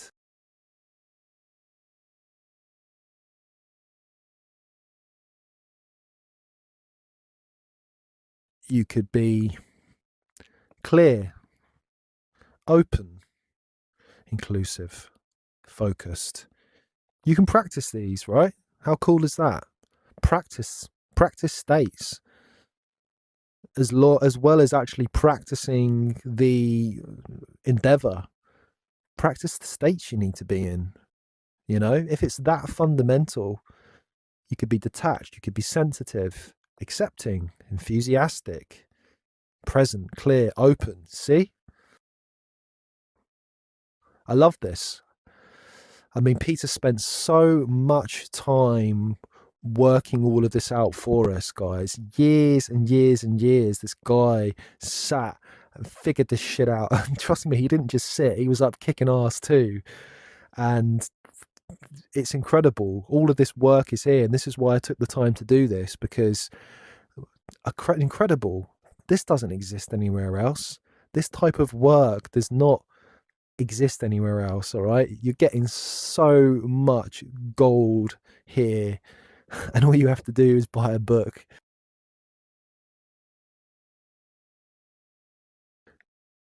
So your state is also distorted by your self-referencing mechanism. That's why I've got this here, and don't really need to go into much detail about that. That's pretty obvious.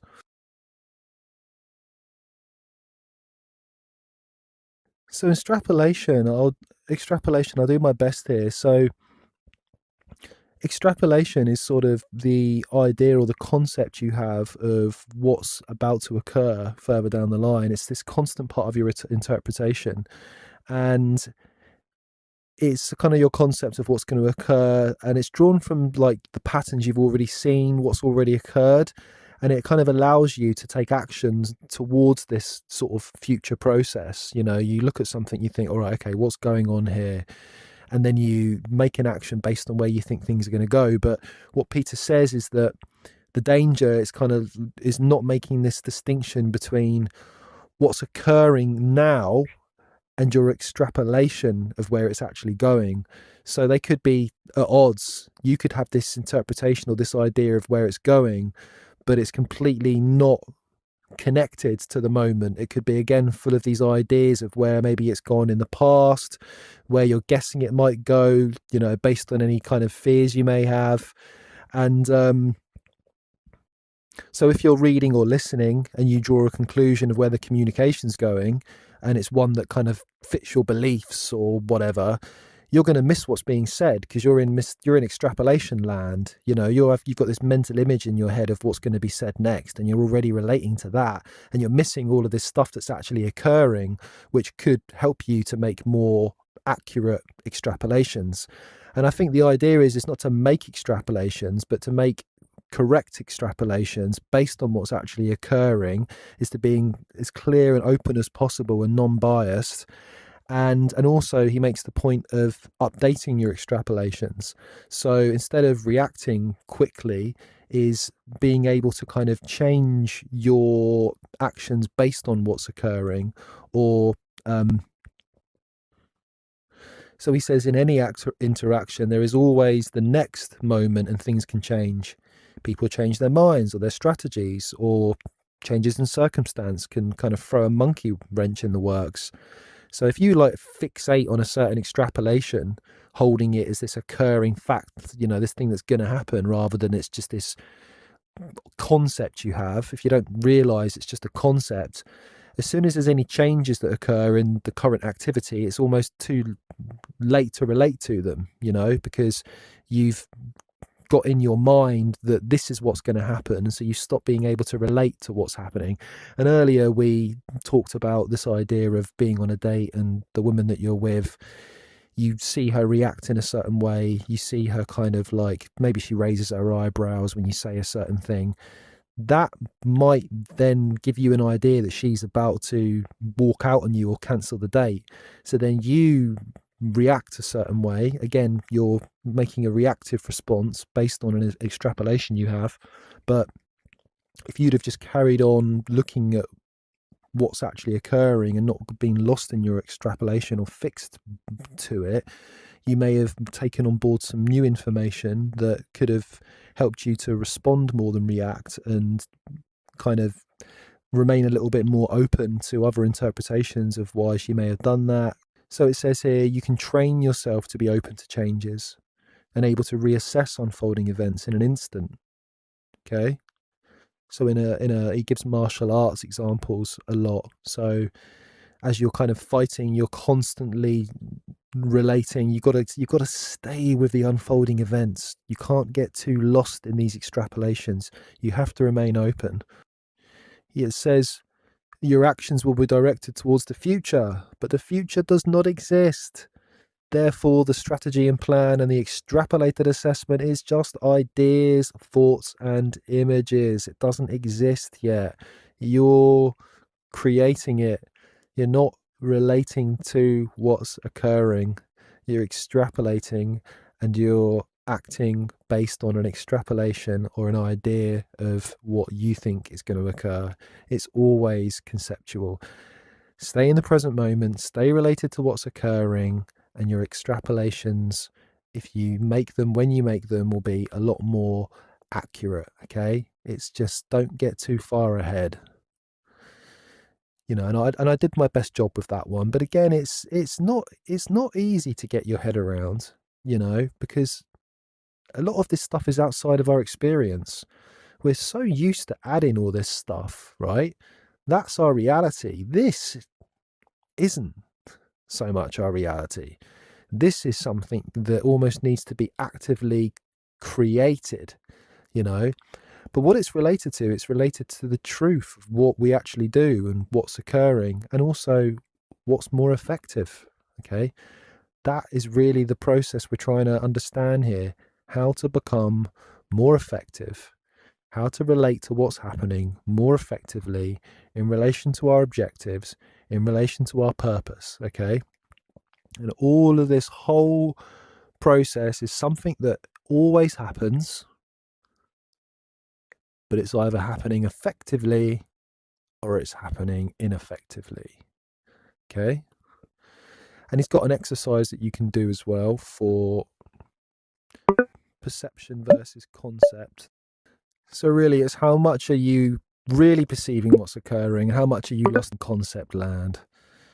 An idea of the future is a concept. Okay. You're going to have extrapolations, but they need to be related to what's occurring. So this is an exercise Peter gives you. You look at a stationary scene for a few seconds, take it all in, close your eyes, and then you try and reproduce the scene, but you try and do it exactly as it is, okay? And you try to see in your mind's eye what you saw when your eyes were open. Then you open your eyes again and you sort of notice what's different from what you imagined. Like, what did you get right? What did you get wrong? So you notice things like the distance between maybe two objects that you perceived. Did you get that? How far off were you? What about colours? How far off were you? You keep closing your eyes and you keep repeating, and you do this over and over again. And as you do it, you increase your ability to perceive the scene exactly as it is. And what it does is it sort of trains you to start to have an understanding of what's being added and what's actually there. And then eventually you get to this place where you get so accurate, there's no difference between having your eyes open or closed. You can close your eyes and you can perceive the scene exactly as it is. And pause the video, go through this practice, take a look at it. I'm skipping through it quite quickly here because it's a long video. We've got a lot to get through, but this is another really good practice. Okay, and then we move on to strategy. And strategy is the strategy is the part of the non-objective process where you start to relate what's happening to your objective. And we're looking at this process in relation to an activity, obviously, and there is always a strategy there. To a greater or lesser degree. If it's to a lesser degree, it's not something most people are even aware of. They're just kind of going through the motions of how they usually behave. Maybe your strategy is get laid or whatever, and you've got a certain way that you think is efficient that may have worked in the past, and you're just kind of going through the motions. But what Peter says is that the more you understand all of these distinctions we're making, you know, the non-objective ones over here, these objective ones, the more you can actually proactively create your strategy in relation to those sort of distinctions, and you know, how they relate to your objective, how they're changing over time, sort of how things maybe like distance may be involved. You know, once you've got a more refined understanding of distance, then you're going to be able to shift your strategy to also relate to that distinction. And you know, if it's a sort of a sport or an activity where there's someone else, you can bet your ass they're making distinctions, and maybe they may be making more distinctions than you and better distinctions, you know, so they're going to be able to be relating to the moment and what's occurring more effectively. It's really, really worth zoning in, like I say, on all of these distinctions and understanding them and connecting with what's happening, so you can really zone in on creating the best strategy possible in order to achieve your objectives. As the data shifts from moment to moment, so your strategy shifts, right? It's something that doesn't stay fixed.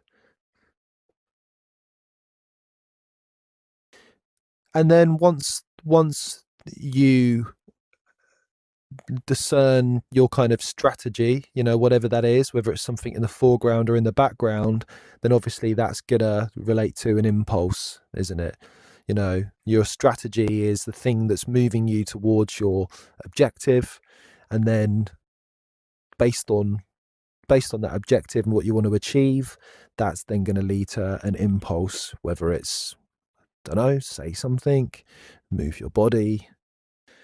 We talked a bit about impulses earlier, and it's really the physical experience or sort of existential, experiential phenomena that occurs just before you actually take an action. Okay, for moving a limb, it's that kind of impulse. It's such a subtle thing, and it's really, really easy to miss because most of us take it for granted all the time. We move our limbs around. We're not really aware we're doing it. We're engaging this impulse to take action, this impulse to move, speak, engage the vocal cords. Okay. Everything really, every action is a product of an impulse. So if you consider, what does the impulse to protect yourself from looking stupid look like? How does it manifest? Well, it usually comes from a sense of fear, doesn't it? The impulse to protect yourself. There's an action that gets taken based on this kind of fundamental underlying emotion or need that's there to avoid something negative or to protect yourself. That determines the kind of impulse that we take, the way we speak, the way we move, you know? These are all flavors, these impulses, flavors of whatever it is that comes, that sort of precedes them. He gets you to dwell on a recent interaction within your field and remove all of, you know, your personal agenda based impulses and quirks from the feeling state. He talks about this a lot.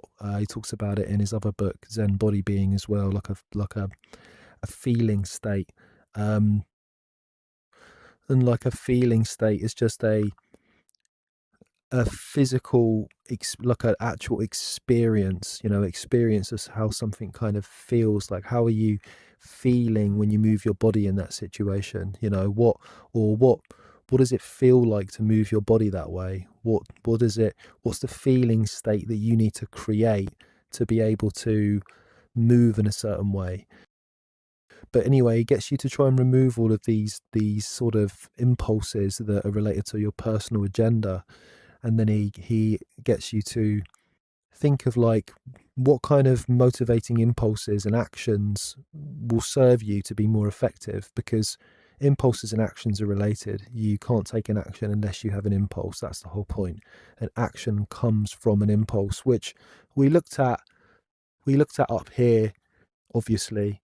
And you know, these non-objective distinctions we're looking at are all related to this part of the process too. They're kind of encompassed within this part of the process. And obviously we looked at impulse here And then intent, obviously we've got intent just before impulse, just like we've been looking at over there. So this is kind of another way of looking at that.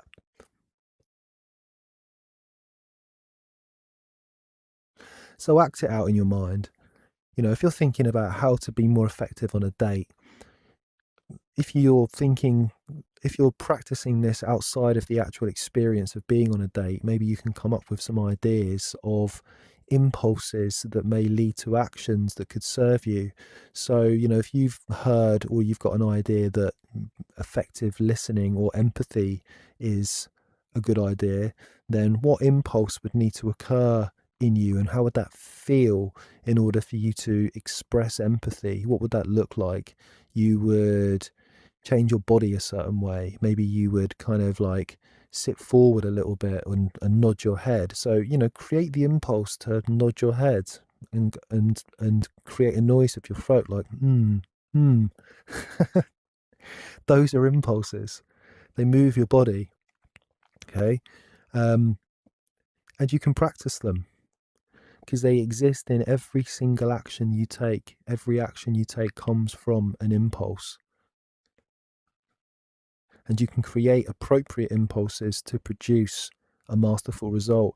So, to give you an example, when a master is, say, in a martial arts scenario and they're interacting and they're fighting, they will have a very, very refined impulse that will take place when a certain situation occurs. Like if someone goes to throw them, they will have practiced an impulse that occurs to counter that throw or to react to it in a certain way with their body.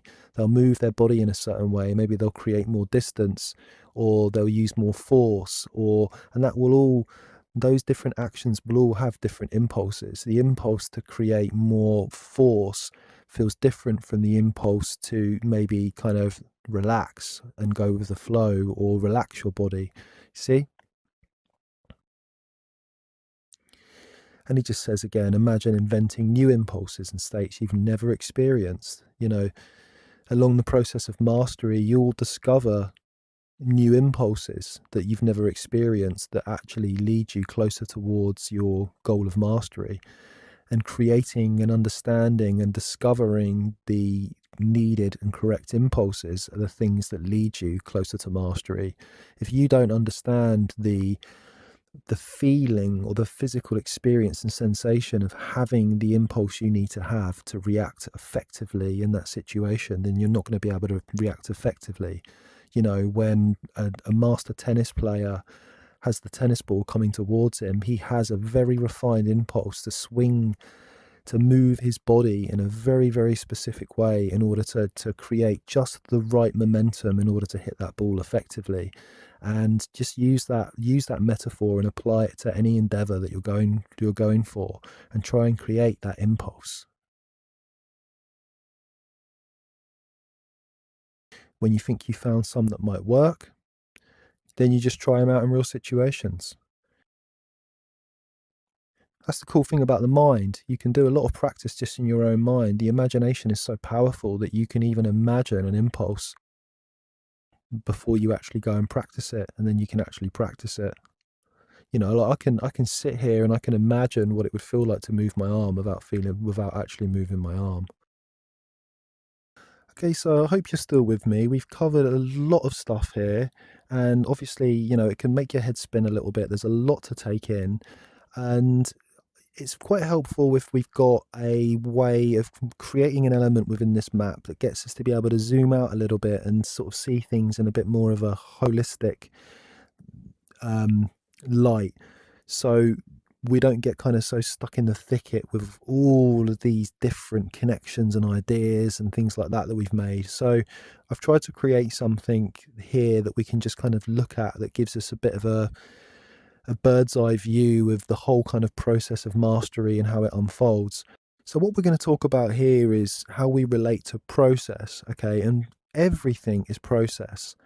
When we try and master an endeavor, or when we try and carry out an action or achieve some type of result, that occurs as process. Life is process, okay? Big bang, process. Maybe even some process before that, depending on what you believe. So if we can look into this aspect of reality and process and realize that we're a part of process, and we have to kind of relate to what's kind of happening in time or in reality, then that's a really, really good way that we can move towards understanding effective interaction. And what he tries to get across here is that an action that you take isn't a thing, it's a part of a process. Okay, it doesn't exist in and of itself. It only exists as part of a process that's related to all of these other elements surrounding it. So when you realize that, you can start to view your actions more as part of a process and zoom out a little bit more and see how they're being influenced by that process, and how they can kind of maybe be refined and changed to be more effective in that process in order to, achieve your results. So this means you don't have to sort of identify the thing that's occurring before you take action. Because you've zoomed out and you're looking at the whole process, you're able to kind of maybe see where that process is going a little bit more, and take an action in relation to the wider process, um, as opposed to that kind of singular kind of action that you're just kind of looking at. So I'll do my best here again, and I'm feeling a little bit frazzled now just because I haven't taken much of a break here. And again, this relates to state. And if I was being as effective as possible, I would probably take a break and get myself in a slightly better state where I'm not so kind of like just wanting to kind of get it finished and done because I want to produce a result. And this is what we're zoning in on here. He talks about when we try and carry out a process, when we're on the process to mastery, we are really trying to produce results, aren't we? And the results that we want to produce are relate to our objective. Our result is to get better. Our result is to throw someone down in a fight. Our result is to get a date. Okay.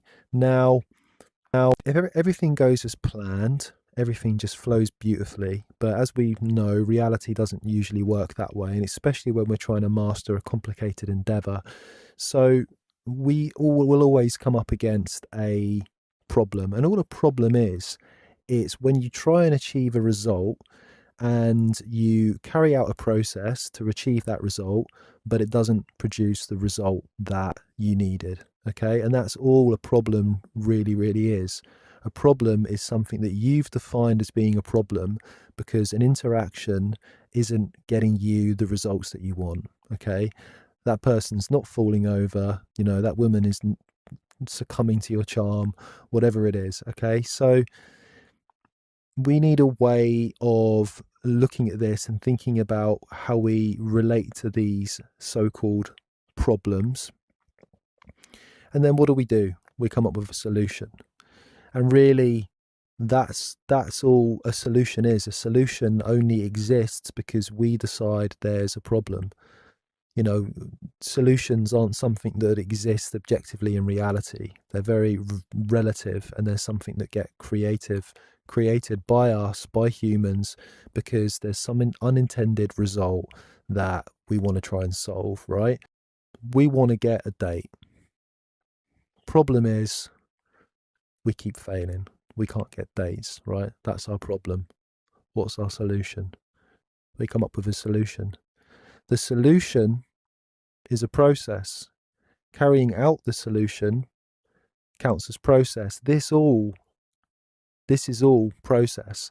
And a point that Peter tries to make is quite often we will just try and zone in on the place where the actual problem occurred and try and solve it there as it is, rather than kind of zoom out and look at the whole situation as a whole, as an actual kind of process that had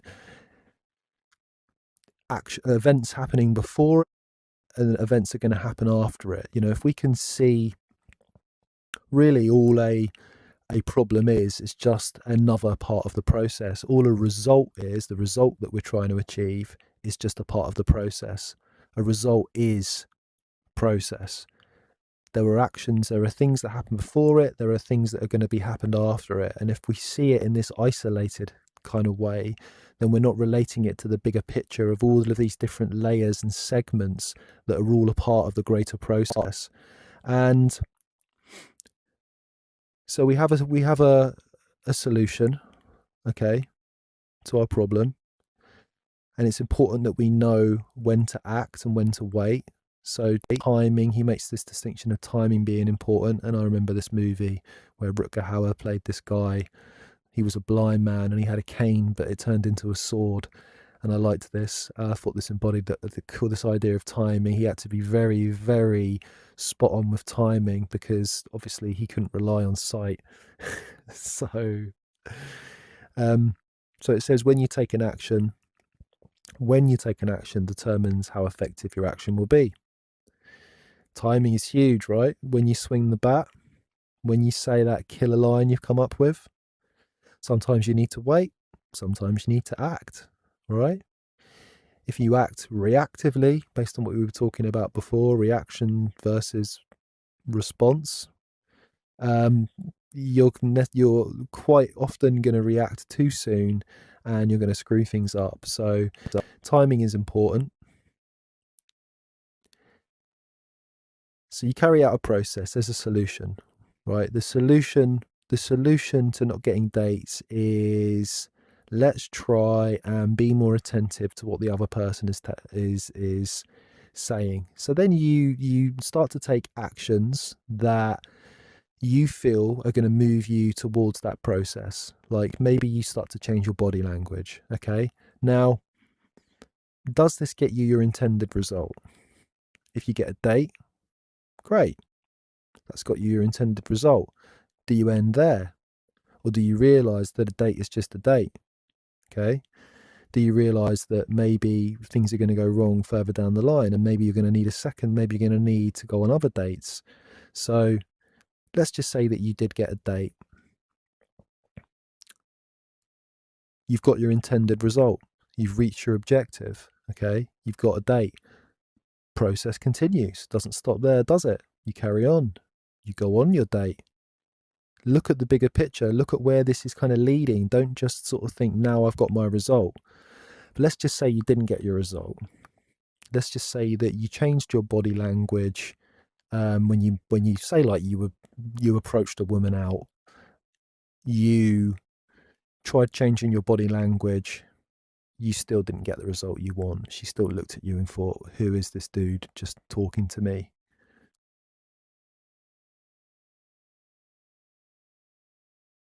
So what I've sort of come up with here is it's almost like this triangular loop-like kind of structure. So what happens is you don't get your date. Now, what does that result in? An unintended result. You wanted a date, you didn't get one. That's a problem. That's a barrier. So we start going through the process again. We find a solution to that. Maybe I'll try changing my tone. Maybe I'll try speaking a bit slower. Let's try that, okay? That's the process. Solution, part of the process. We come back to it again. Does that give us our intended result? We get a date. Fantastic. It worked. Whatever it was we did, obviously we've talked about feedback. We've talked about not just assuming that this new great thing we came up with got us our date, but let's just assume that's the best we have to go on at the moment. We're going to carry on for now. Okay. So I've put that as the first layer, and he talks about process in terms of different layers here that you kind of go through, different parts of the process that layer to kind of together. I mean, if you're thinking about it holistically. So this was layer 2. We then got our date, which was our intended result. Now we've gone down to the next part of the process. Go on our date. So maybe now our objective changes. Maybe now our objective is get a second date with this particular person. Okay. Objectives changing as the process goes on. The process doesn't just end. And here we start again. Here we have layer 3. And maybe we have an overarching result that we're looking for. Maybe we're having these kind of little segment type results, but maybe they're all arching towards a specific overall objective or a purpose, which is to have a relationship. And maybe that's where we'll get to further down. So we want a second date. Do we get one?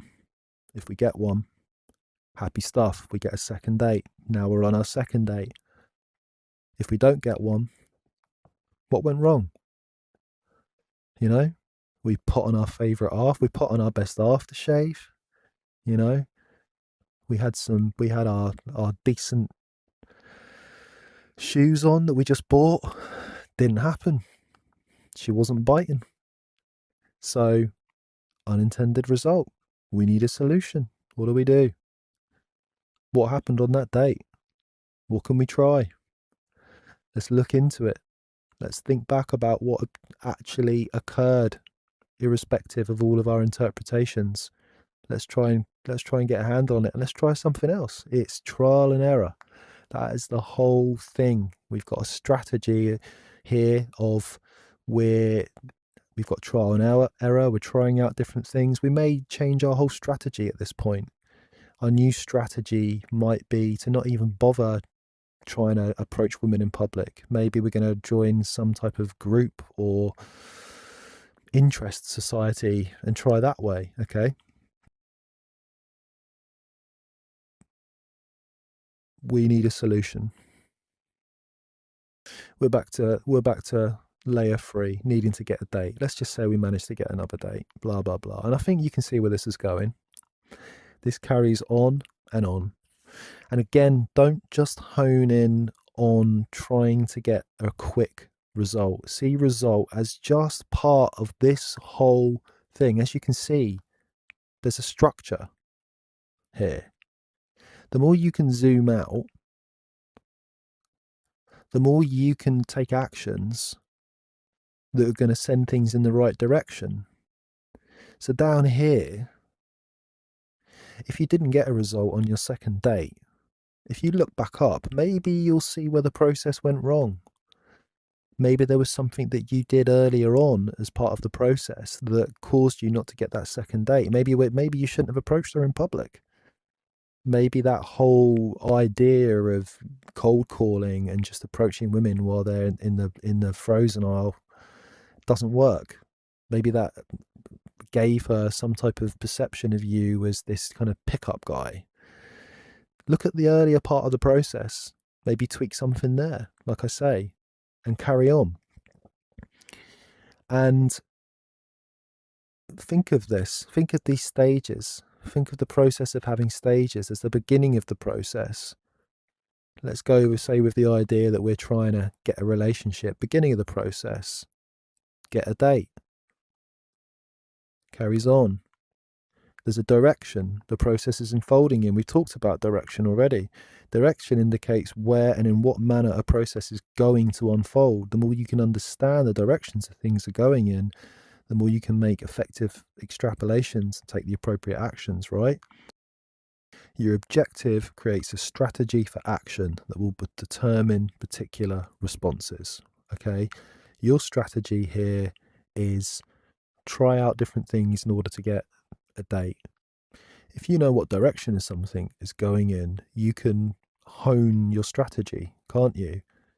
You know, once you perceive a direction, then you have a strategy. Just like, you know, in a football game, the coach might see where the game is going based on the way the other team are playing. So he may come up with a whole new strategy of different actions that need to be taken in order to achieve the objective. So thinking about that direction is important. Then there's this kind of growing period of the process where you're making some progress. Things are kind of going in the direction that you want them to go in, and there's a real sense of kind of movement there. But it's only part of this greater kind of structure, and ultimately you're moving down towards this kind of maturing result period where you're almost getting there. You know, you're getting more dates, or maybe you're getting more dates with a particular woman that you really, really like. You're nearly there. Your whole process is in its mature kind of stage, you know, because you've followed this down. And if suddenly things go wrong, you may have to jump back up a few levels. Think of it in a computer game where, you know, you're playing a platformer, but you kind of miss the platform you're jumping onto, and then you fall down 2 or 3 stages. Go and have a look at the solution that you came up with at this particular part of the process and see how effective it was. Your solution to the guy's insecurities you were out with on a date, your solution to that was to try and put his mind at rest. And at the time, that seemed to work, and he seemed to kind of feel more confident. But then as you got further down here, he kind of had this feeling of like, oh, this commitment kind of anxiety suddenly sort of popped up. And you think to yourself, well, why has that kind of happened? Everything was going really well. So you kind of go back up and you think to yourself, when I was up here and I decided that this was a good solution to this part of the process where he was having these insecurities about his ability to commit, then maybe I should have gone about things in a different way. Whatever that is, I don't know, just thinking out loud. Maybe you could have given him an ultimatum and just said, look, come on, mister, I'm not playing around here. You're either in this game or you're not.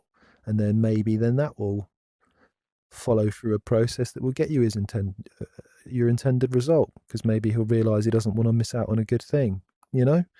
Really just thinking out loud here, and eventually you're hitting your intended result. Bang.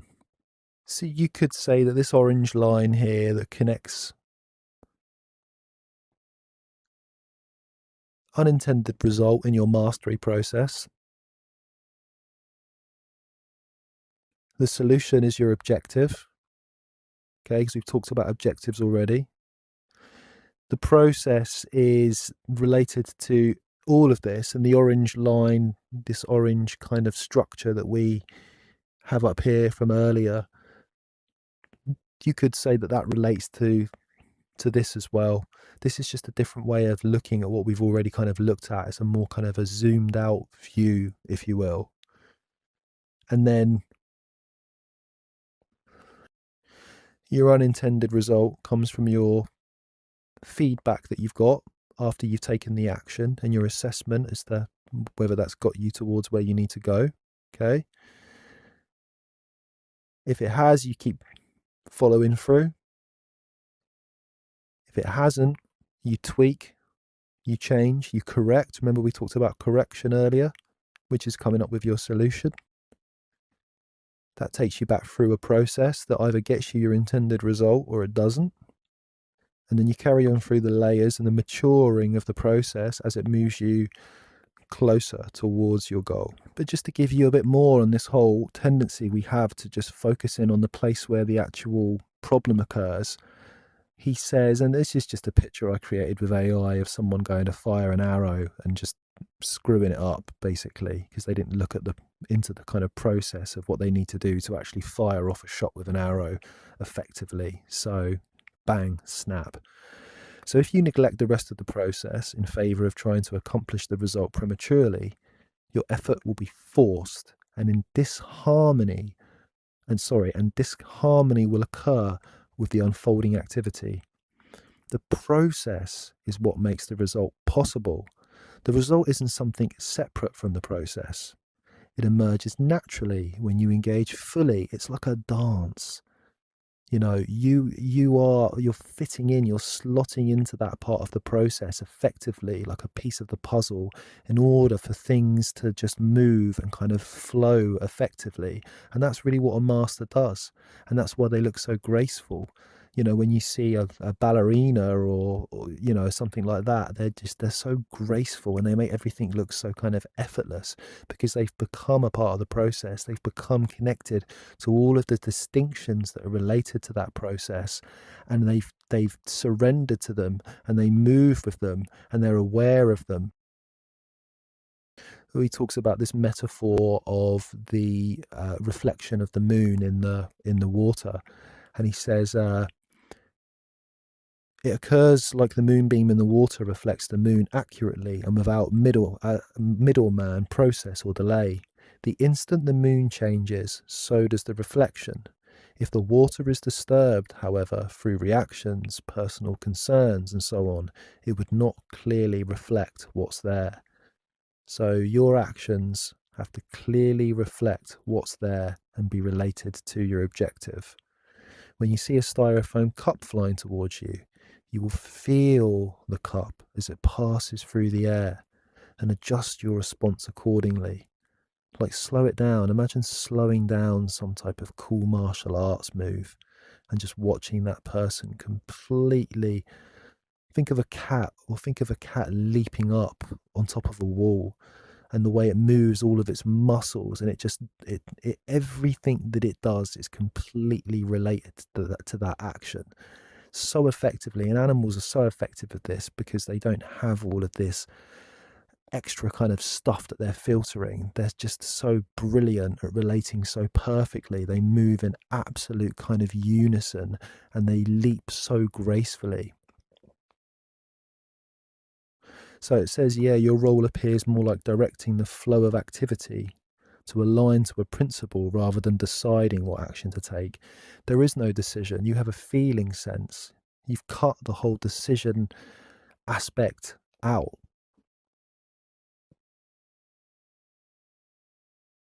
So he says, how accurately is your feeling sense related to distance, movement, ground, another's experience, a piece of art, a legal argument? Do you have a real feeling for it? Do you have an accurate feeling for it? When you get good, the more you develop along the road of mastery. What he's saying is that the more you develop this sophisticated feeling sense that's connected to the occurring event and that's removed from all of this extraneous stuff that gets in the way. And the more you can do that, the more you're able to shift your strategy in relation to what's happening to be able to be effective.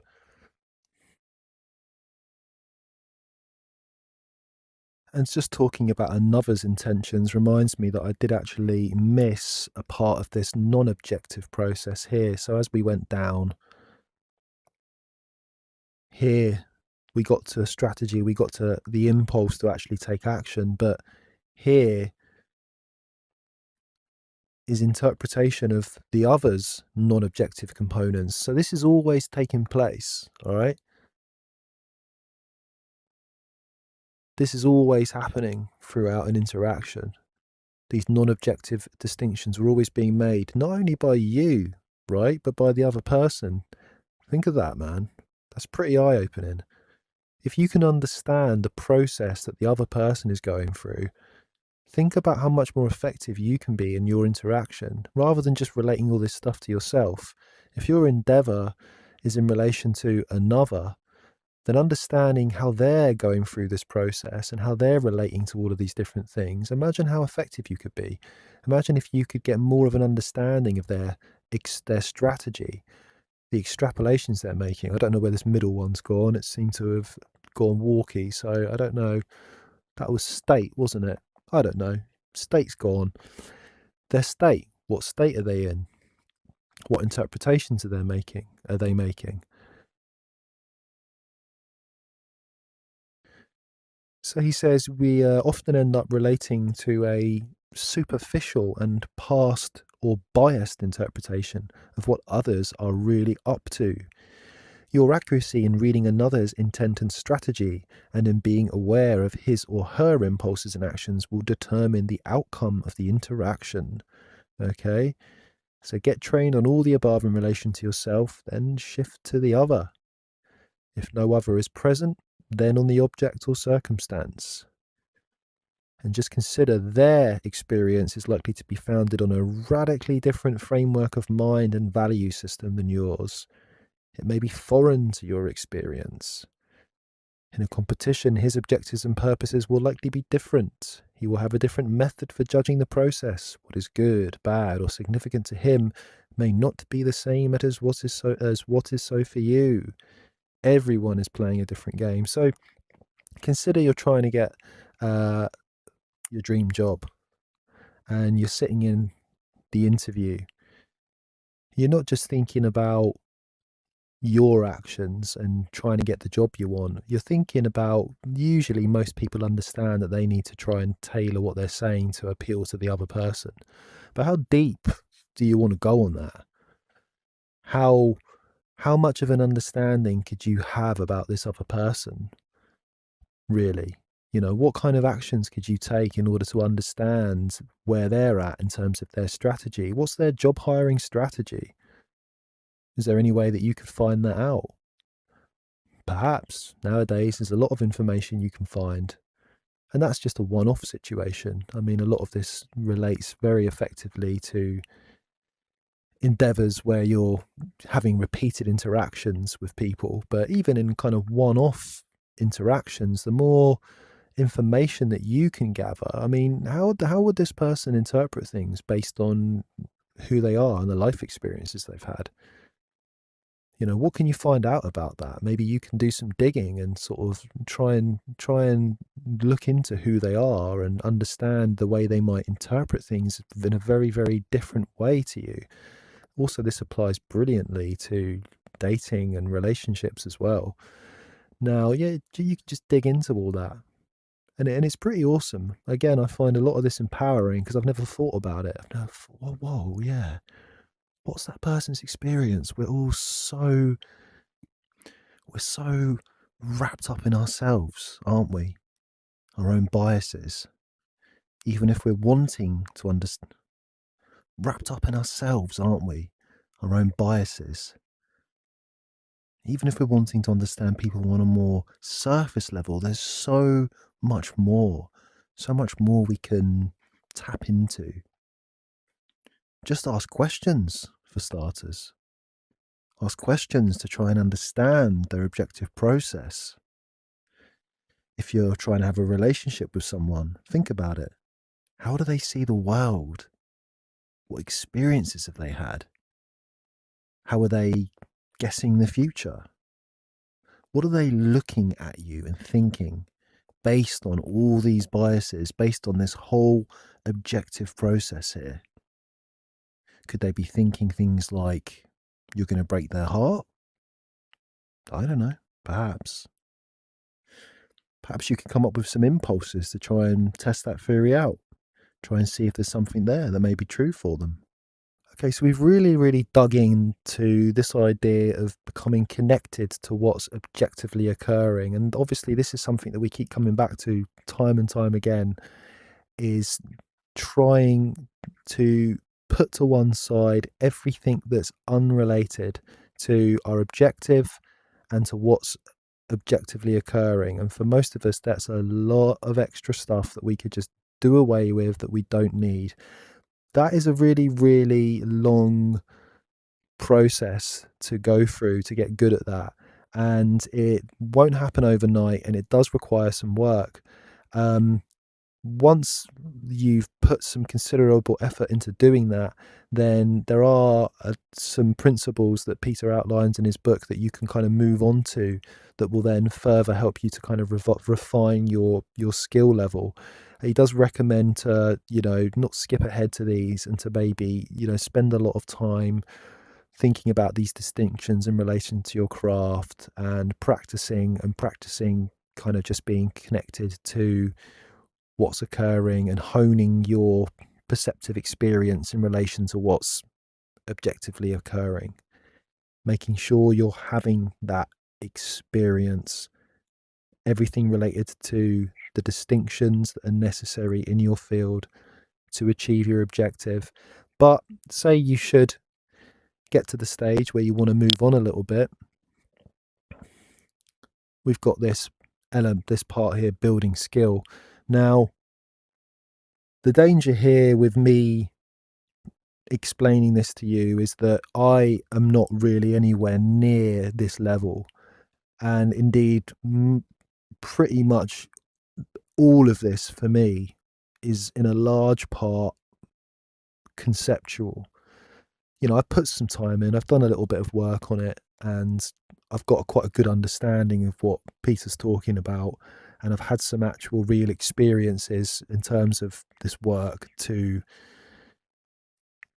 help me along the way. But I am conceptualizing a lot here, and I'm not talking from a lot of personal experience. Now, this is the danger. But as time goes on, obviously, I would love to be more from a position of authority. But what I really hope is I can get some feedback from Peter or his team and try and maybe figure out a way where I can kind of. But anyway, let's not let that stop us from moving forward and just addressing some of these different cool ideas here. Now, Peter prefaces this section of his book by saying that these are things that he spent years honing and working on, and they're things that not a lot of people have access to or understand. And people, this is absolute gold now, this stuff. And these principles here, there's like 7 or 8 principles here that relate to increasing skill level. And he says they're so powerful, he rarely only ever uses one of 2 of them during an interaction. He'll use one. If that doesn't work, he'll try another one. But they're all tools that you have in your tool belt. Okay. So I'll take you through the process here. These principles provide a base upon which you can create even more powerful ones to assist you in obtaining mastery. Listening provides the accurate and unvarnished experience of what's there, what's occurring. Outreaching keeps you mentally and physically connected and responsive to what's there. And yielding keeps you balanced by neutralizing influencing forces and allows you to act effectively and powerfully. Okay? And they all require balance. So we actively follow a process here with these, all right? And there's a starting point. And the first one is a very powerful one called listening. This is where it all begins here. And this is your ability to listen, of course, to be able to really, really listen and understand what's occurring in the interaction. And he says it's about activating a high level of sensitive feeling awareness of what's happening in the moment, understanding what's taking place on the other side of an interaction or activity. So again, we have this whole thing of it's this whole thing of taking on board the other person's objective and non-objective experience, or understanding the principles and distinctions that relate to the object or to a person, listening to the phenomena of a ball flying towards you, really understanding things like its motion, its speed, direction. Okay. So here he says it can be applied to any object by feeling or listening to the feedback the object gives you. You know, as you're holding a cricket bat, how does it feel in your hands? How weighted does it feel? What's its design? What's its structure? How does it need to be held effectively? So you're listening to reality, listening in terms of your actual experience to all of those distinctions. You're tapping into all of them and listening to them to be able to act effectively. So this takes the form of focusing on the current activity, getting what it is as it is without bias or reaction. It includes being sensitive to and aware of all that is felt, done, thought, or perceived by another. Listening is to be found in the very obvious, the very near, and the very personal condition that is right in front of you. In other words, what is simply there. Don't hold listening as mysterious or as something very subtle, otherwise you'll get lost in intellect and abstraction and fall into the trap of searching but not finding. Find. Don't just search. Listen to the other, not some notion about listening. A notion about listening isn't the same as listening, you know. You can think all you want about the concept of listening. It doesn't mean you're going to get better at it. The concept is different from the actual skill or the actual practice, which is why you get so many people saying that they're good listeners, but they're not. So listening is the first element of this process. Outreaching. So outreaching is when you make an actual connection to this object or other. Okay. And it's the link between listening and action. You know, you've listened, you've understood what's occurring, and now there's an action. You're making a feeling connection with whatever is occurring. When listening is taking place, the first element of outreaching has occurred. You then reach out with your feeling attention to touch or connect with the other person or object. When you make a feeling connection with every part of an object or another's mind, whole body, and actions, then you are outreaching. You are a part of the interaction. You are a part of the process. If an object is involved, like a golf club or a ball, feel and connect with the entire object. It's outreaching if your feeling awareness is connected to every part of the whole object. In an interactive physical contact sport, your goal is to connect with others and others' whole body. Feel every part of his body, not limited to just the part you're making contact with. You know, it's kind of almost how wide is your field of perception? How many distinctions is it able to take in? Are you just zoned in and focused on the part of your judo training partner's gi that you're holding on to?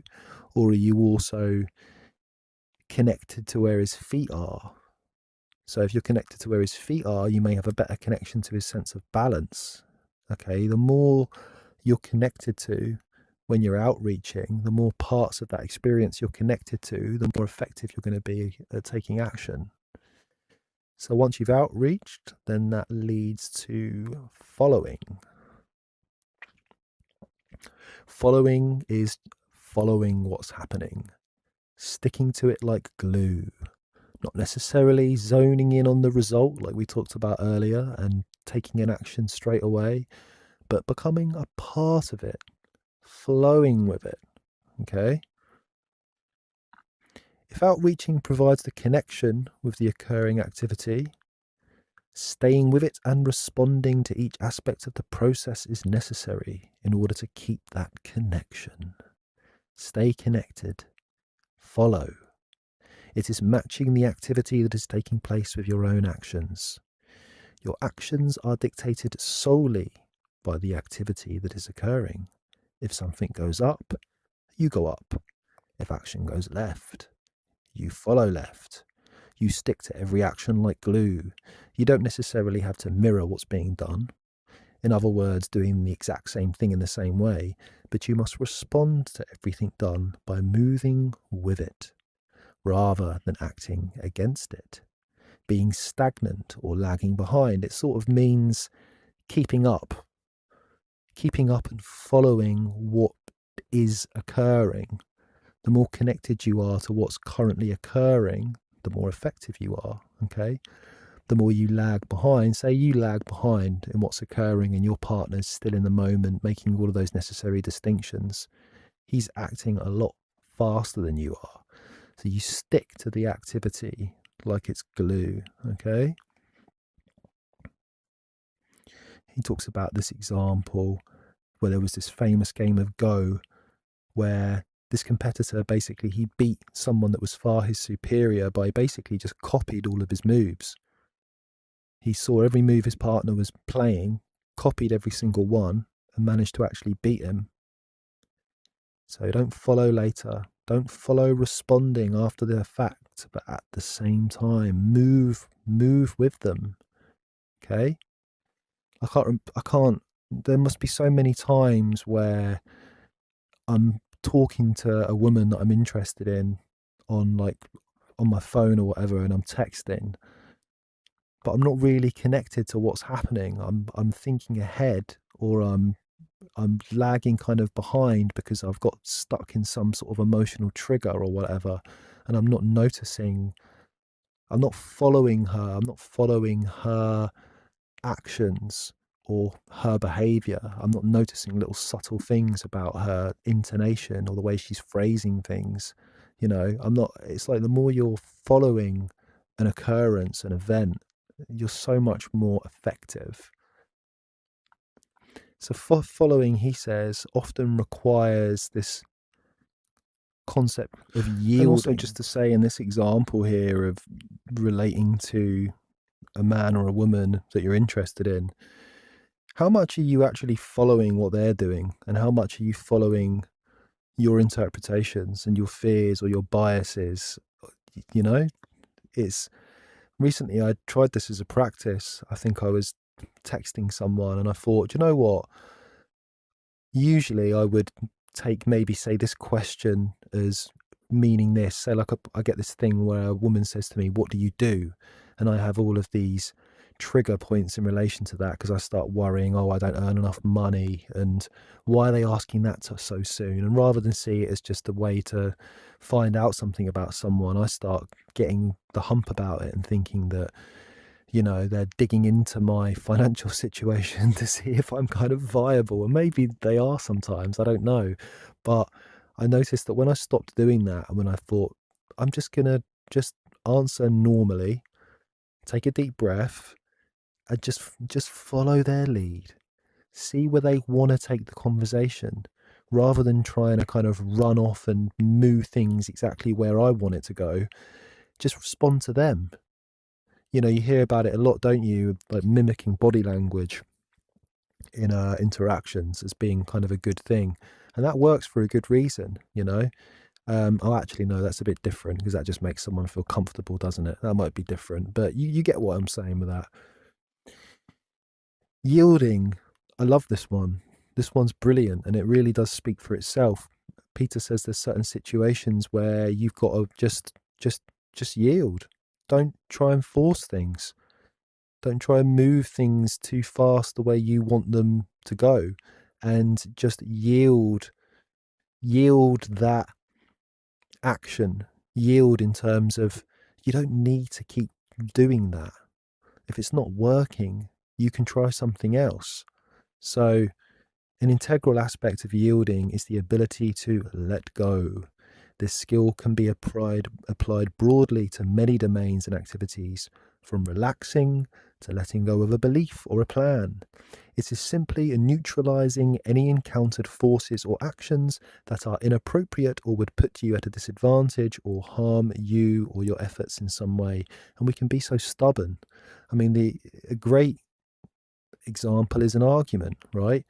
How many times have you tried to stick to your guns because you've got some kind of principle, or you feel you don't want to be taken advantage of, or you feel that you want respect or something like that, so you stick to your guns?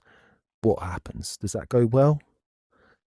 Have you ever had the experience where you've just let go and you've just allowed that other person to be right, or you've just taken a breath and not responded, or tried a different tact? You ever done that, where you've thought, that same thing isn't working, I'm doing this over and over again, it's not working, why don't I just try something else?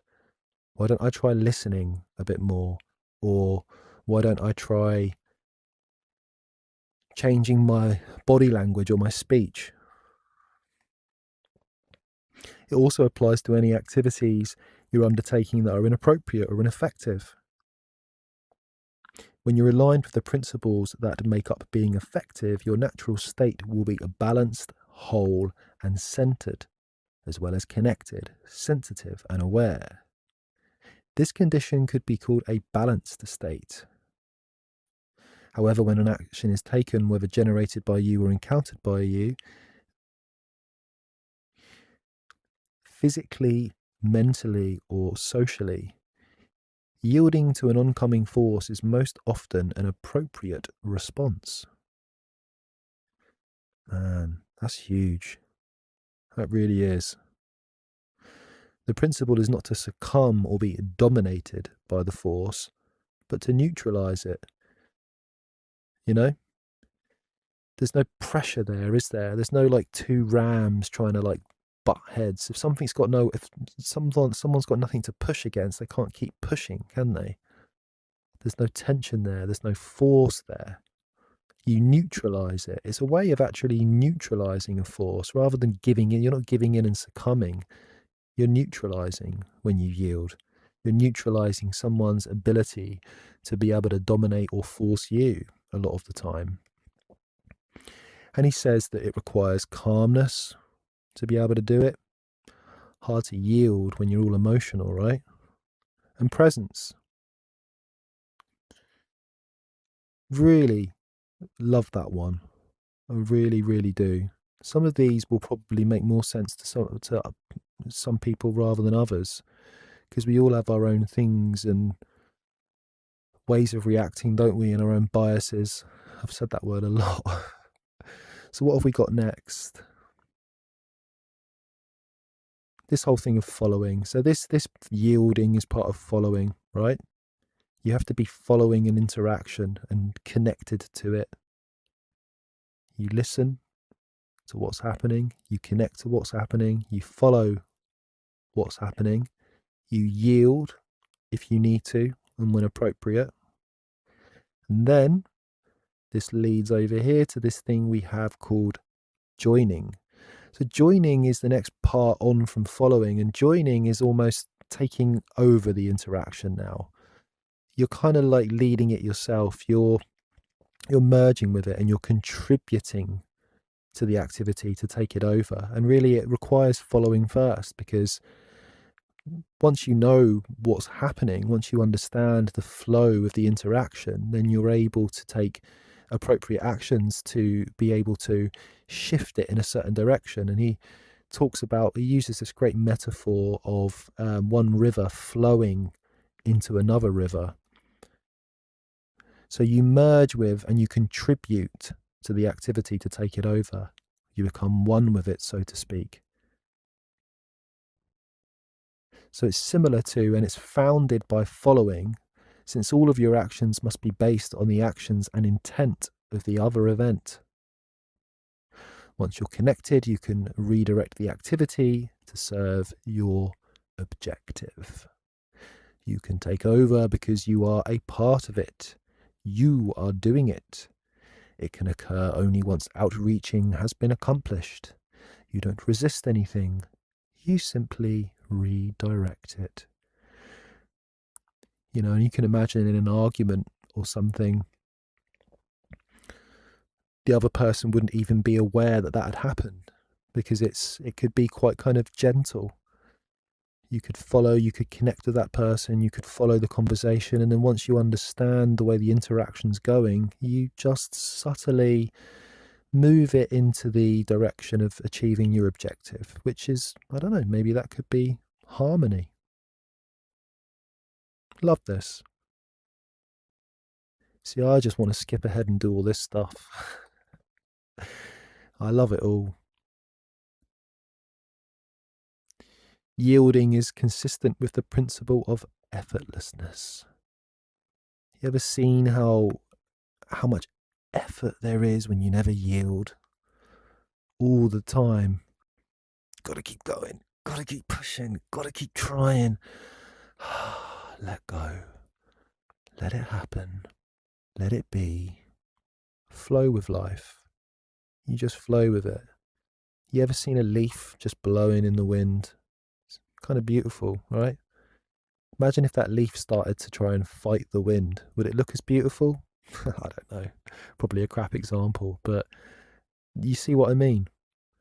Imagine how much more energy you'd have if you were able to practice this ability of yielding.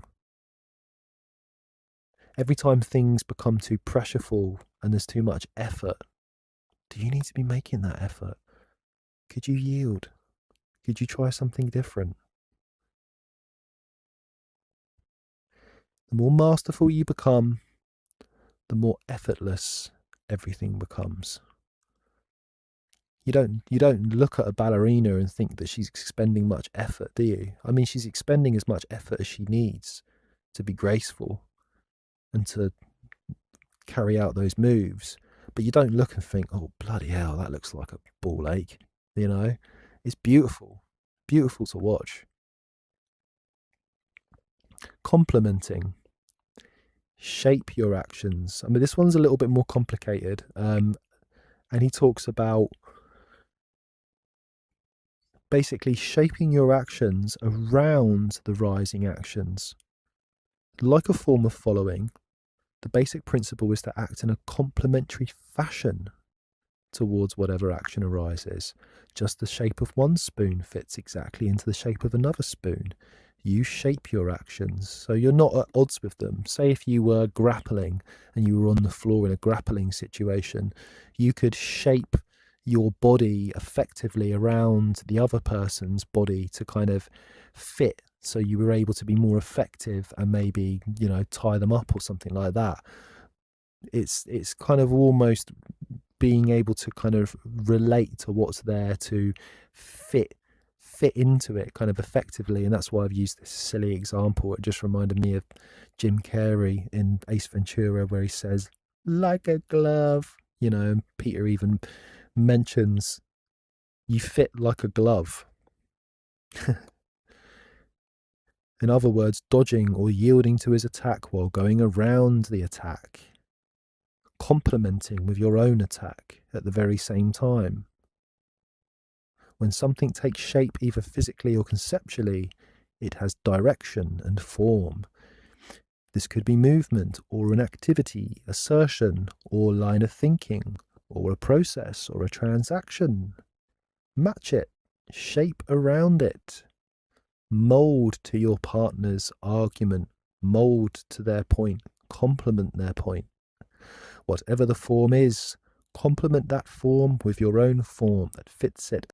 The glove may complement the hand, but it is shaped around the hand. It is not shaped as a hand, but by the hand. How does complementing assist you in being effective? It establishes the golden rule of these principles. It forces you to constantly focus your attention on the occurring activity, without which you could not proceed. All right? Again, not something that I've ever really put to practice, so it's a little bit tricky to explain it.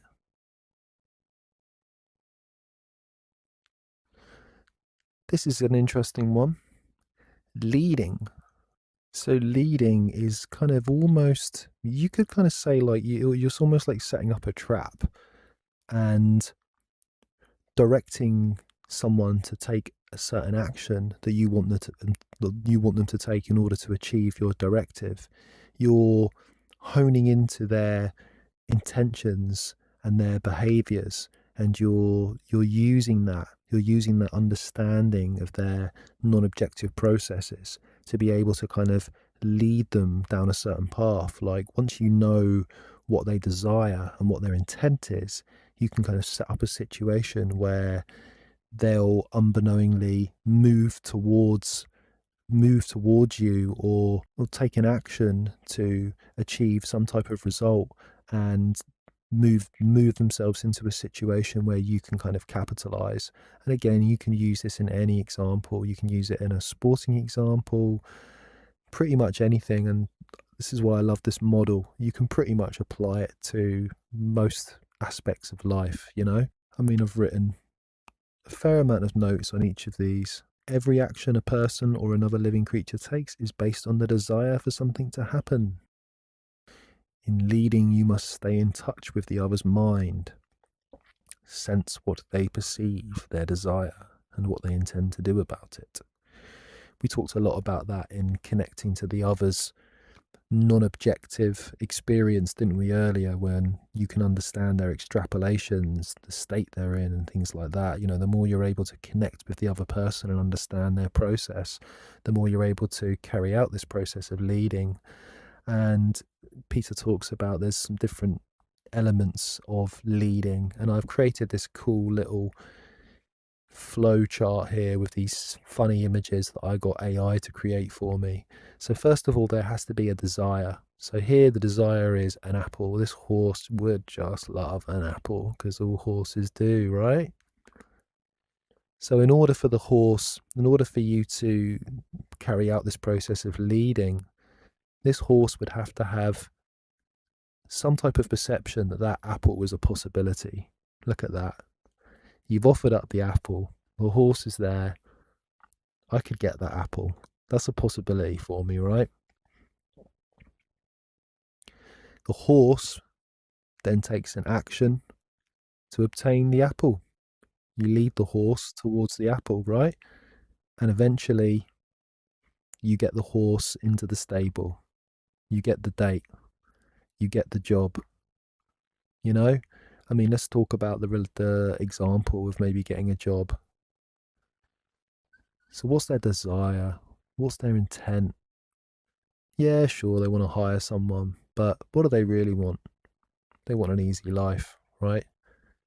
They want a team that works seamlessly without them having to take many actions or get involved too much. So you create that possibility in your speech and what you're offering. But first you have to know, how attuned are you to that? Is it just a basic understanding you have? They want to employ someone. Sure. What do they really desire? What are they really after? What impulses are they going to take? What's their experience? It's a good one. So these ones here, he moves on to these last ones, he says, are more advanced and you might not use them too much. So up here it says, again, your actions need to relate appropriately to the occurring event so that the purpose for the interaction is realized. And that, you could say, that is one of the key concepts behind this whole system right there. If you had to take one sentence to define it, that would be it. The whole system, in a sense, is gearing you towards this. To help ground this, these principles here that we've discussed will serve that.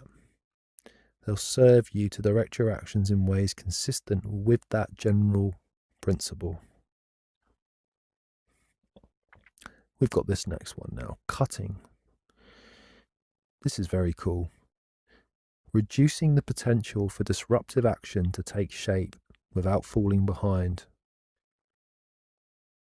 So if you're able to have very good extrapolations and be able to really, really sense where this interaction is going, where the direction of this process is flowing, you can take actions that will actually prevent future scenarios from even occurring, right?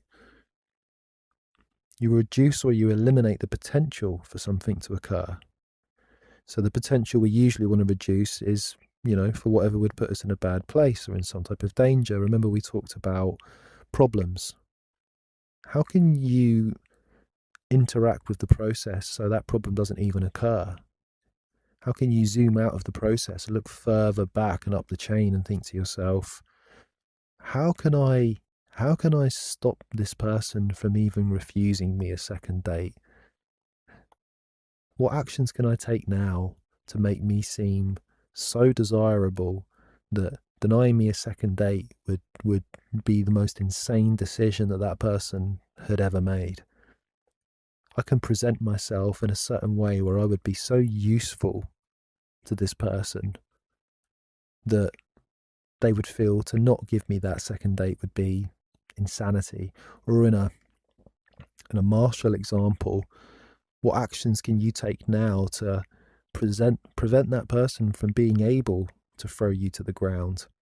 How could you position yourself in a way to disrupt their balance so they're not even able to position themselves to get the right momentum to even fell you? What conditions have to be met for something to occur? If you know that, you can stop it occurring, right? Again, that's why you need to be in tune with the process. We've talked about a few: perception, intent, action, structure, process, the condition of the relationship in any given moment. Anytime we can read the other's intent, we will know what they are going to do. But there is more. If you want to thrust a spear into my body, you need to position your body. Again, we talked about that in relation to the throw. Love this one. I mean, what a lovely idea, right? Imagine that. Imagine if you were that effective that you could stop a problem occurring before it even had a chance to get off the ground. I love it.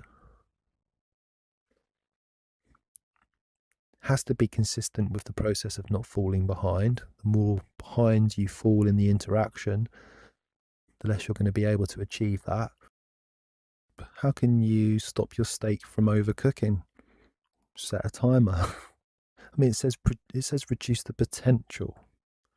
It doesn't suggest that things are necessarily going to unfold the way you want them to unfold, but what it does is creates a situation that far reduces the potential for that to happen and sends things in a direction that you want them to go in based on your objective. So then we got sprouting, nipping the unwanted activity in the bud. So on the surface, it sounds a bit like cutting, but it's different. So it differs from cutting in the sense that in sprouting, you're reducing or eliminating the potential for the action by adjusting the conditions necessary to make it work. You're destroying the action before it even begins. And I've created this AI image, which is a bit naff, but it's destroying a seed before it's able to take root. So with cutting, the process is already underway. With sprouting, you're kind of noticing an action occurring as it occurs, and you're taking action to stop that process from even becoming a process at its actual inception, like destroying an oak seed before it falls to the ground. Maybe as soon as you hear your partner's tone change in an interaction, that's when you change your behavior and maybe show some empathy or some understanding or some affection in order for that process of him or her getting more upset and more triggered. You're eliminating it very, very early because you're so in tune with what's actually happening. You're following it, you're listening to it so intently. Have you ever done that thing? I've done it sometimes where I've been meditating and I've noticed a thought occur and I've nipped it in the bud straight away. Like when you meditate a bit, you can do it. Like quite often when you're meditating, you're only really realizing that you've become lost in mind after maybe 20 seconds. But if you get quite advanced, you can literally sense the impulse of a thought arising in your mind and just stop it. Just stop it outright and just come back to being and awareness. It's quite nice. Borrowing. Absorb incoming forces and cycle them back to the source. Can't remember this one. Borrow the activity or energy or force of a process to use it for your own actions. I would imagine this would be sort of like an Aikido type scenario where you're using someone's momentum or force against them. Someone kind of comes at you to apply force, and instead of pushing back against that force, you move your body and align with those principles in a certain way to send that person flying through the air, basically. In a physical context, the movement or pressure that's applied can be absorbed and cycled back. It's used to fuel your own actions. It's like you're kind of stealing their energy in order to kind of use it back against them. Cool. In a non-physical context, it would take a different form. Like, consider a way to use the force of an idea to fuel your own success. Or cycle it back to the source if that serves your ends.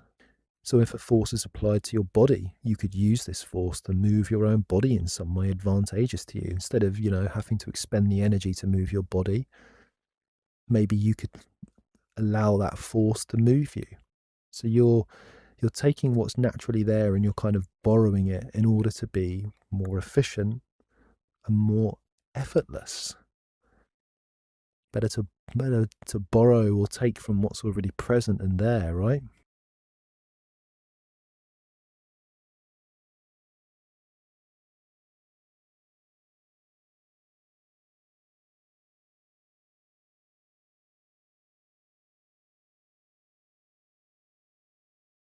And then over here, we actually have the two that Peter described as the more advanced concepts. But I absolutely love these. These are incredible. So this one here, choiceless, is interesting.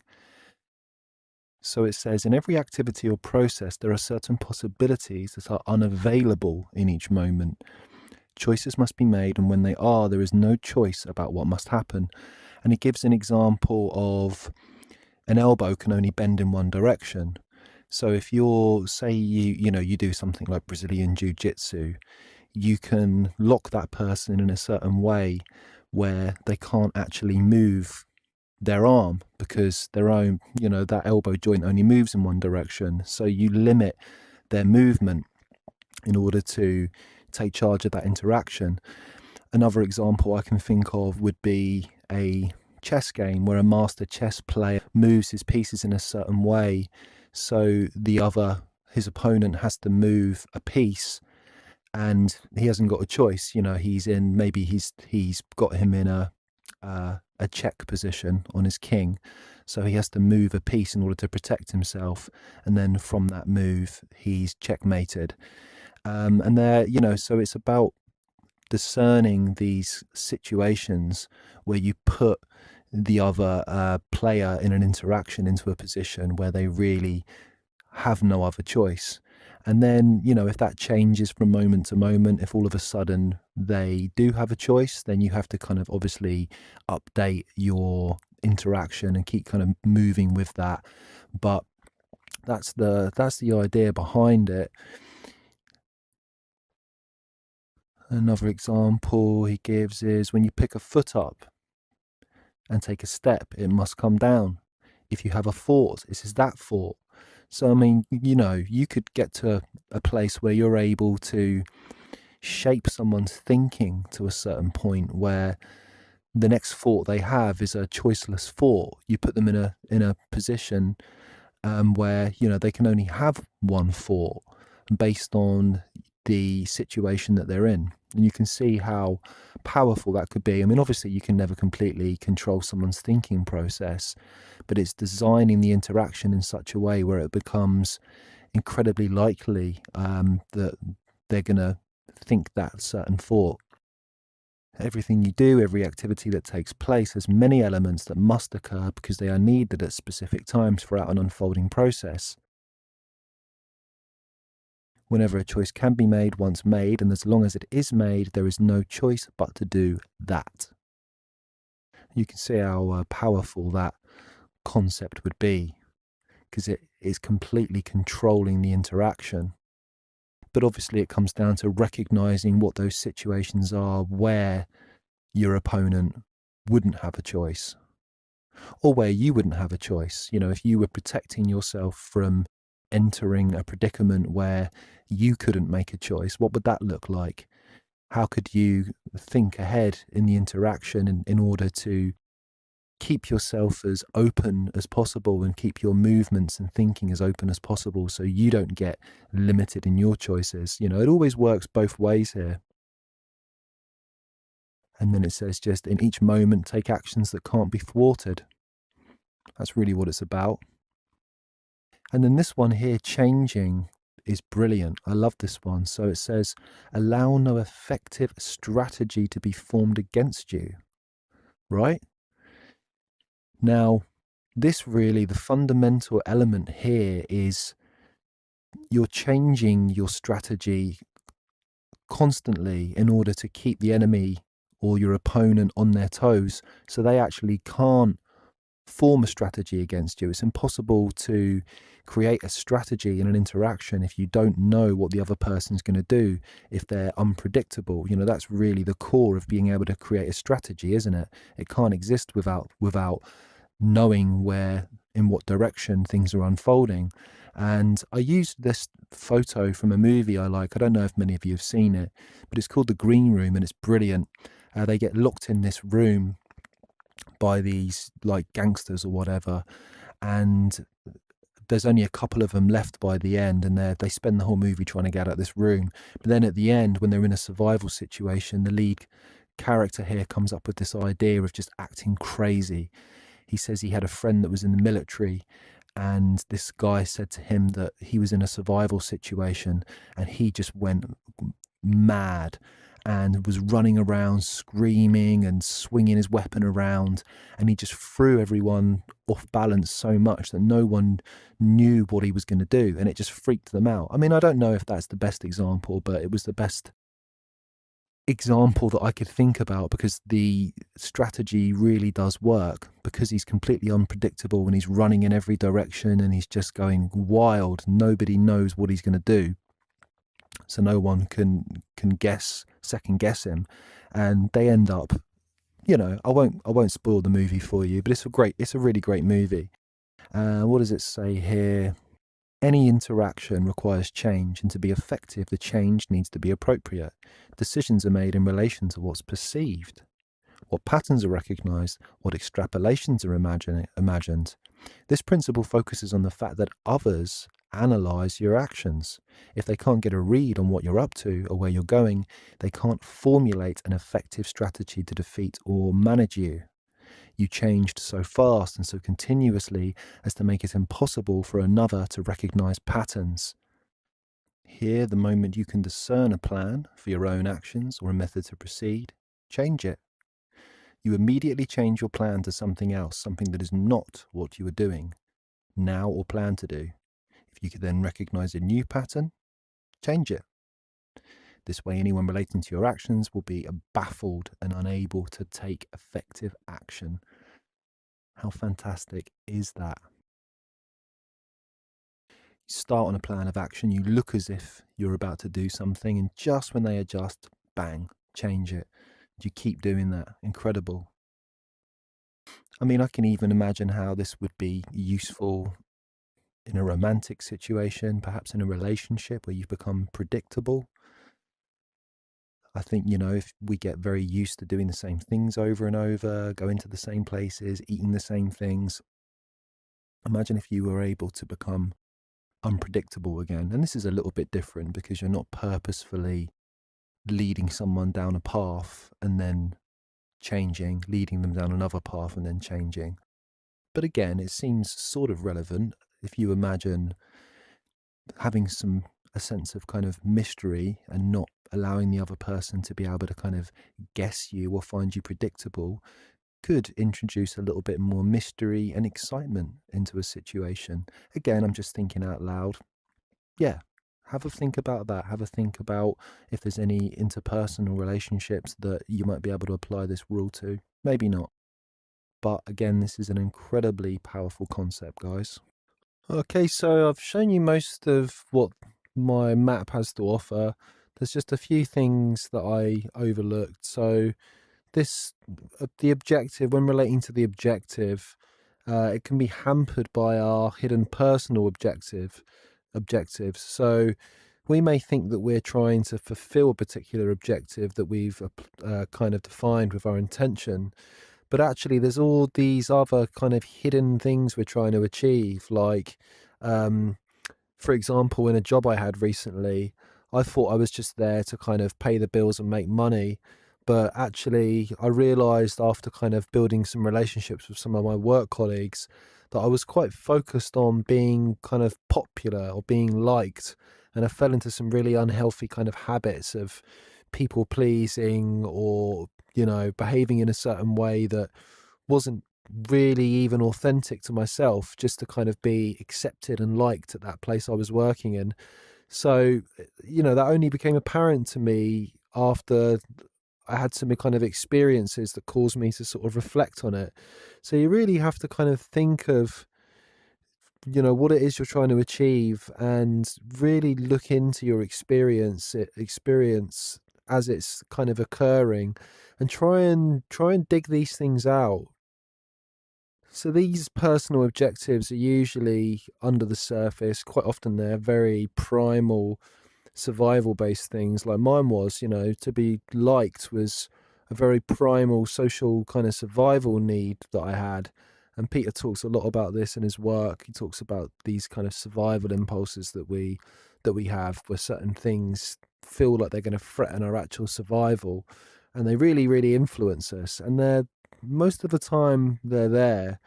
and they sit within our perceptive experience, so end up being something that kind of clouds what's actually occurring, clouds our interpretations, and leads to actions that aren't really kind of related to the objectives that we've defined. So definitely have a look at that and try and really contemplate your experience of something, just to see what's there.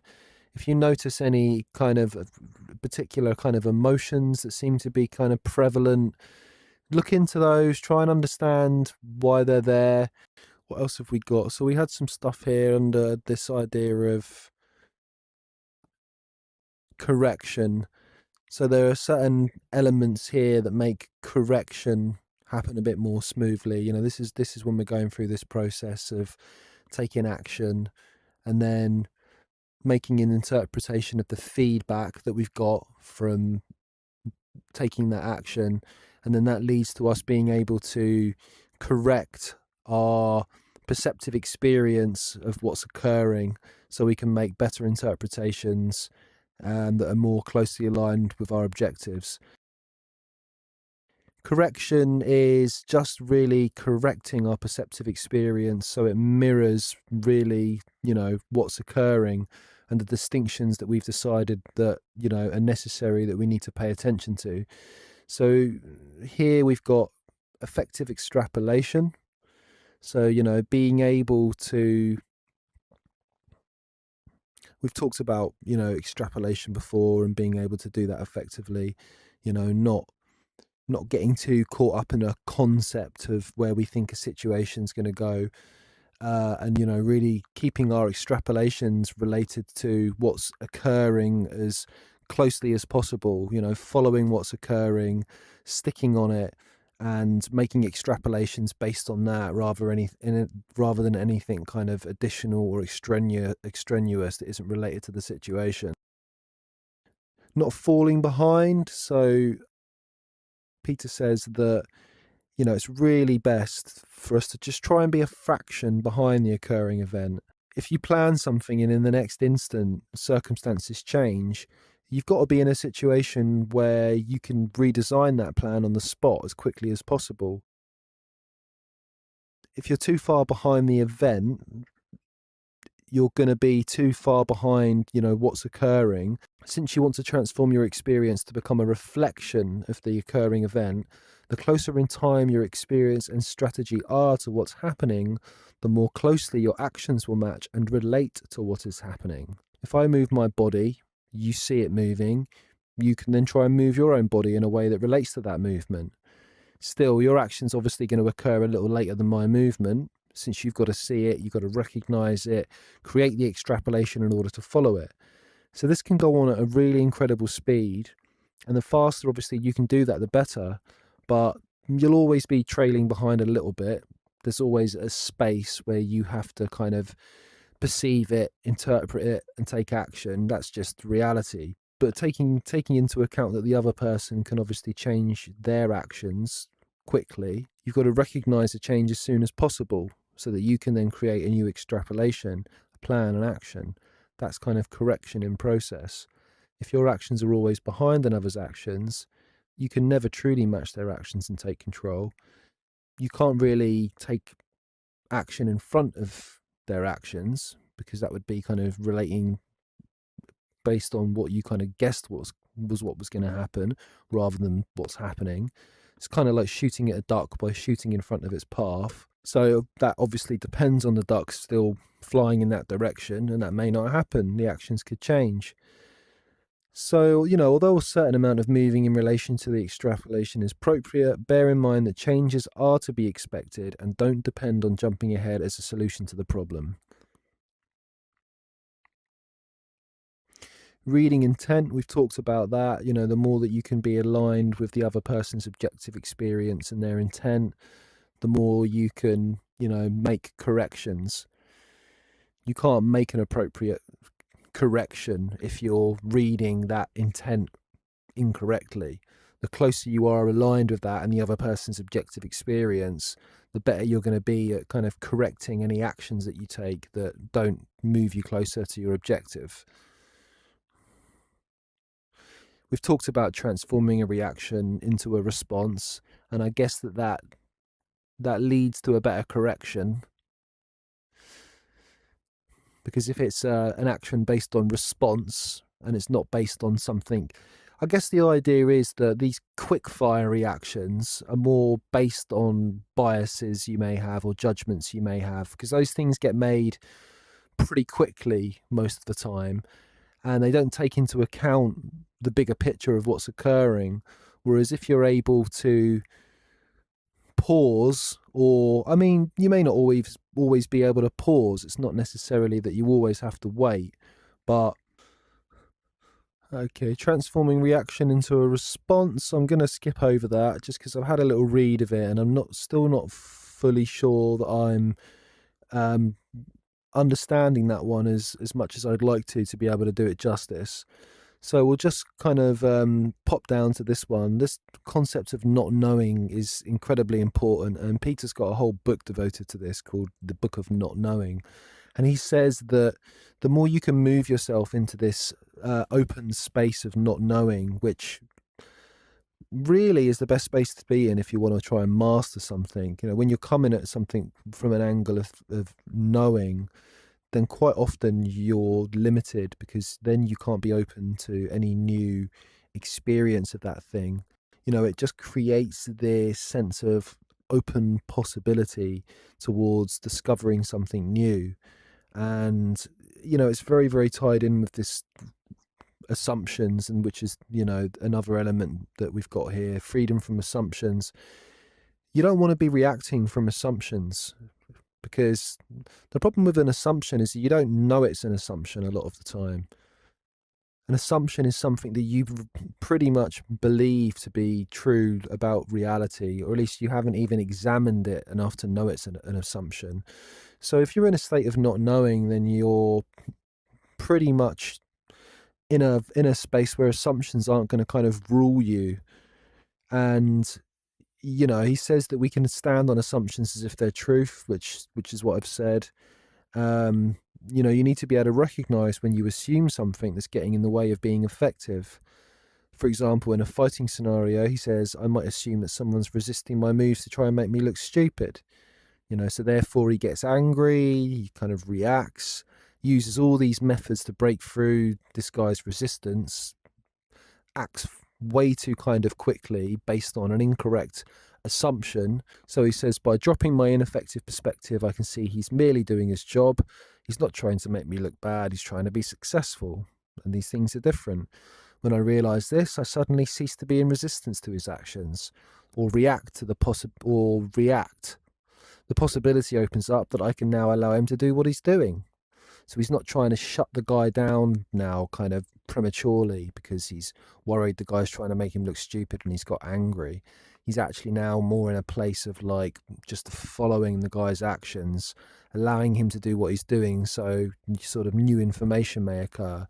So in a nutshell, you don't want to be acting from incorrect assumptions. You want to come into this space of kind of just being open to having a new experience about a situation, and being able to discern when you may be having these assumptions, which again a lot of the time are based on subjective judgments that we're making about things and our own valuations. This is one that it seems incredibly pivotal, but I haven't got my head around it fully. But it really is the idea that, you know, you've got to have this kind of intelligence where you're able to kind of change your behavior or to react intelligently to a situation on the fly, change your behavior if you need to, change your strategy. He says it's almost like the final ingredient when everything's been accounted for. It makes everything work. It's your awareness, attention, your state of mind. It should all be positioned to include everything that's arising. Nothing should be shut out or overlooked. You know, it really is the skill of being able to perceive everything that's happening and incorporate all of these distinctions and elements that relate to the interaction. It's free from predetermined design. It may create a design, but it's got no attachment to any design. So it's free, it's moving, it's able to change, it's able to relate to what's happening. It's not being stuck in a way of behaving or a way of thinking that's just habitual. It's being able to yield, it's being able to let go. It operates outside of these primal urges of kind of fear and ambition, and without attachments to concepts like winning or losing. It really is just being able to see what's happening as it is. It doesn't assume things are a fixed reality. It questions everything. And this is all really important to make proper corrections. It doesn't overlook the obvious. It includes an ability to hold various possible interpretations. It's really the ability to be able to question yourself. It's so easy to quickly have a knee-jerk reaction and think you've worked something out, or just apply a belief to something, and then there you go, bang, it's done. But this creative intelligence, it's able to change.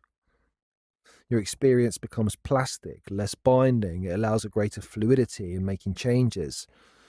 It has a contemplative component, which creates the possibility of getting to the bottom of anything suppressed. It's the ability to be able to look into your experience and be able to discover these biases that may be holding you back. It's really consciousness. It's the ability to be able to be conscious of something as opposed to unconscious, and have something dominating your experience unknowingly. And that is all very, very important for correction. That's it, guys. And I mean, it's an incredible map. It really, really is.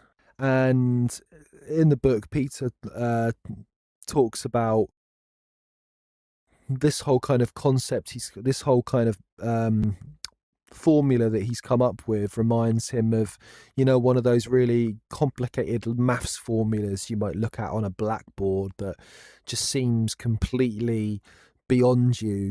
It's got all of these equations and formulas.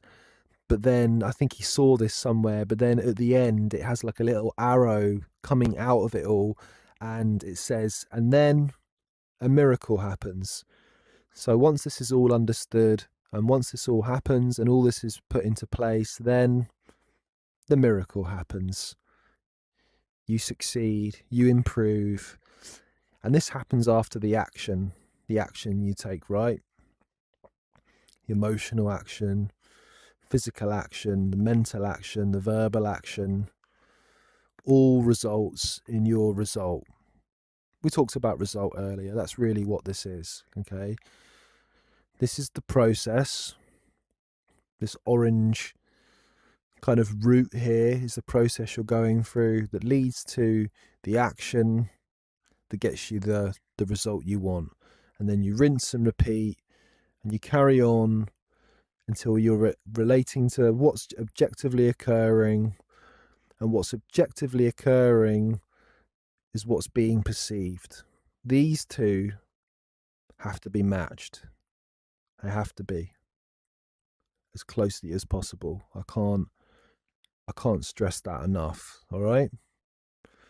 And these principles, they also have to be a part of your perceptive experience. You have to align with principles like gravity, balance, communication, listening. All right. That all comes from knowing what your purpose is, why you're pursuing your field. Fields like relaxation, sport, hunting for a job. I keep coming up with very basic examples, but renovating a house, developing a skill like, becoming more honest, more authentic, something like that. So your purpose. From your purpose, you'll have objectives. Okay, your objectives will always be related to your purpose. Your objectives will define your goals. And then your objectives will define your strategy as well. And then projecting ahead, you can come up with ideas for alternate strategies that you might want to try as well. Okay. Keep your perceptive experience always related to your objective. Okay. If it's not related to your objective and your purpose, then it's not going to, well, you're not going to get the result you want. The result you want is to improve. Okay. And you need to know what your objective is. You have to be kind of clear on it, so it's within your experience, and you have to be relating things to it all the time. That's the element of the interaction. Okay. And then just have in mind that there's all of this stuff that can get in the way of your perceptive experience. You need to understand the distinctions that relate to the interaction, objective and non-objective distinctions that relate to the interaction, and you need to align with them because they're part of it. They exist. Okay, they're happening as part of the interaction, and the more that you can align with them and understand what they are, the more that you can be in a relationship with what's occurring.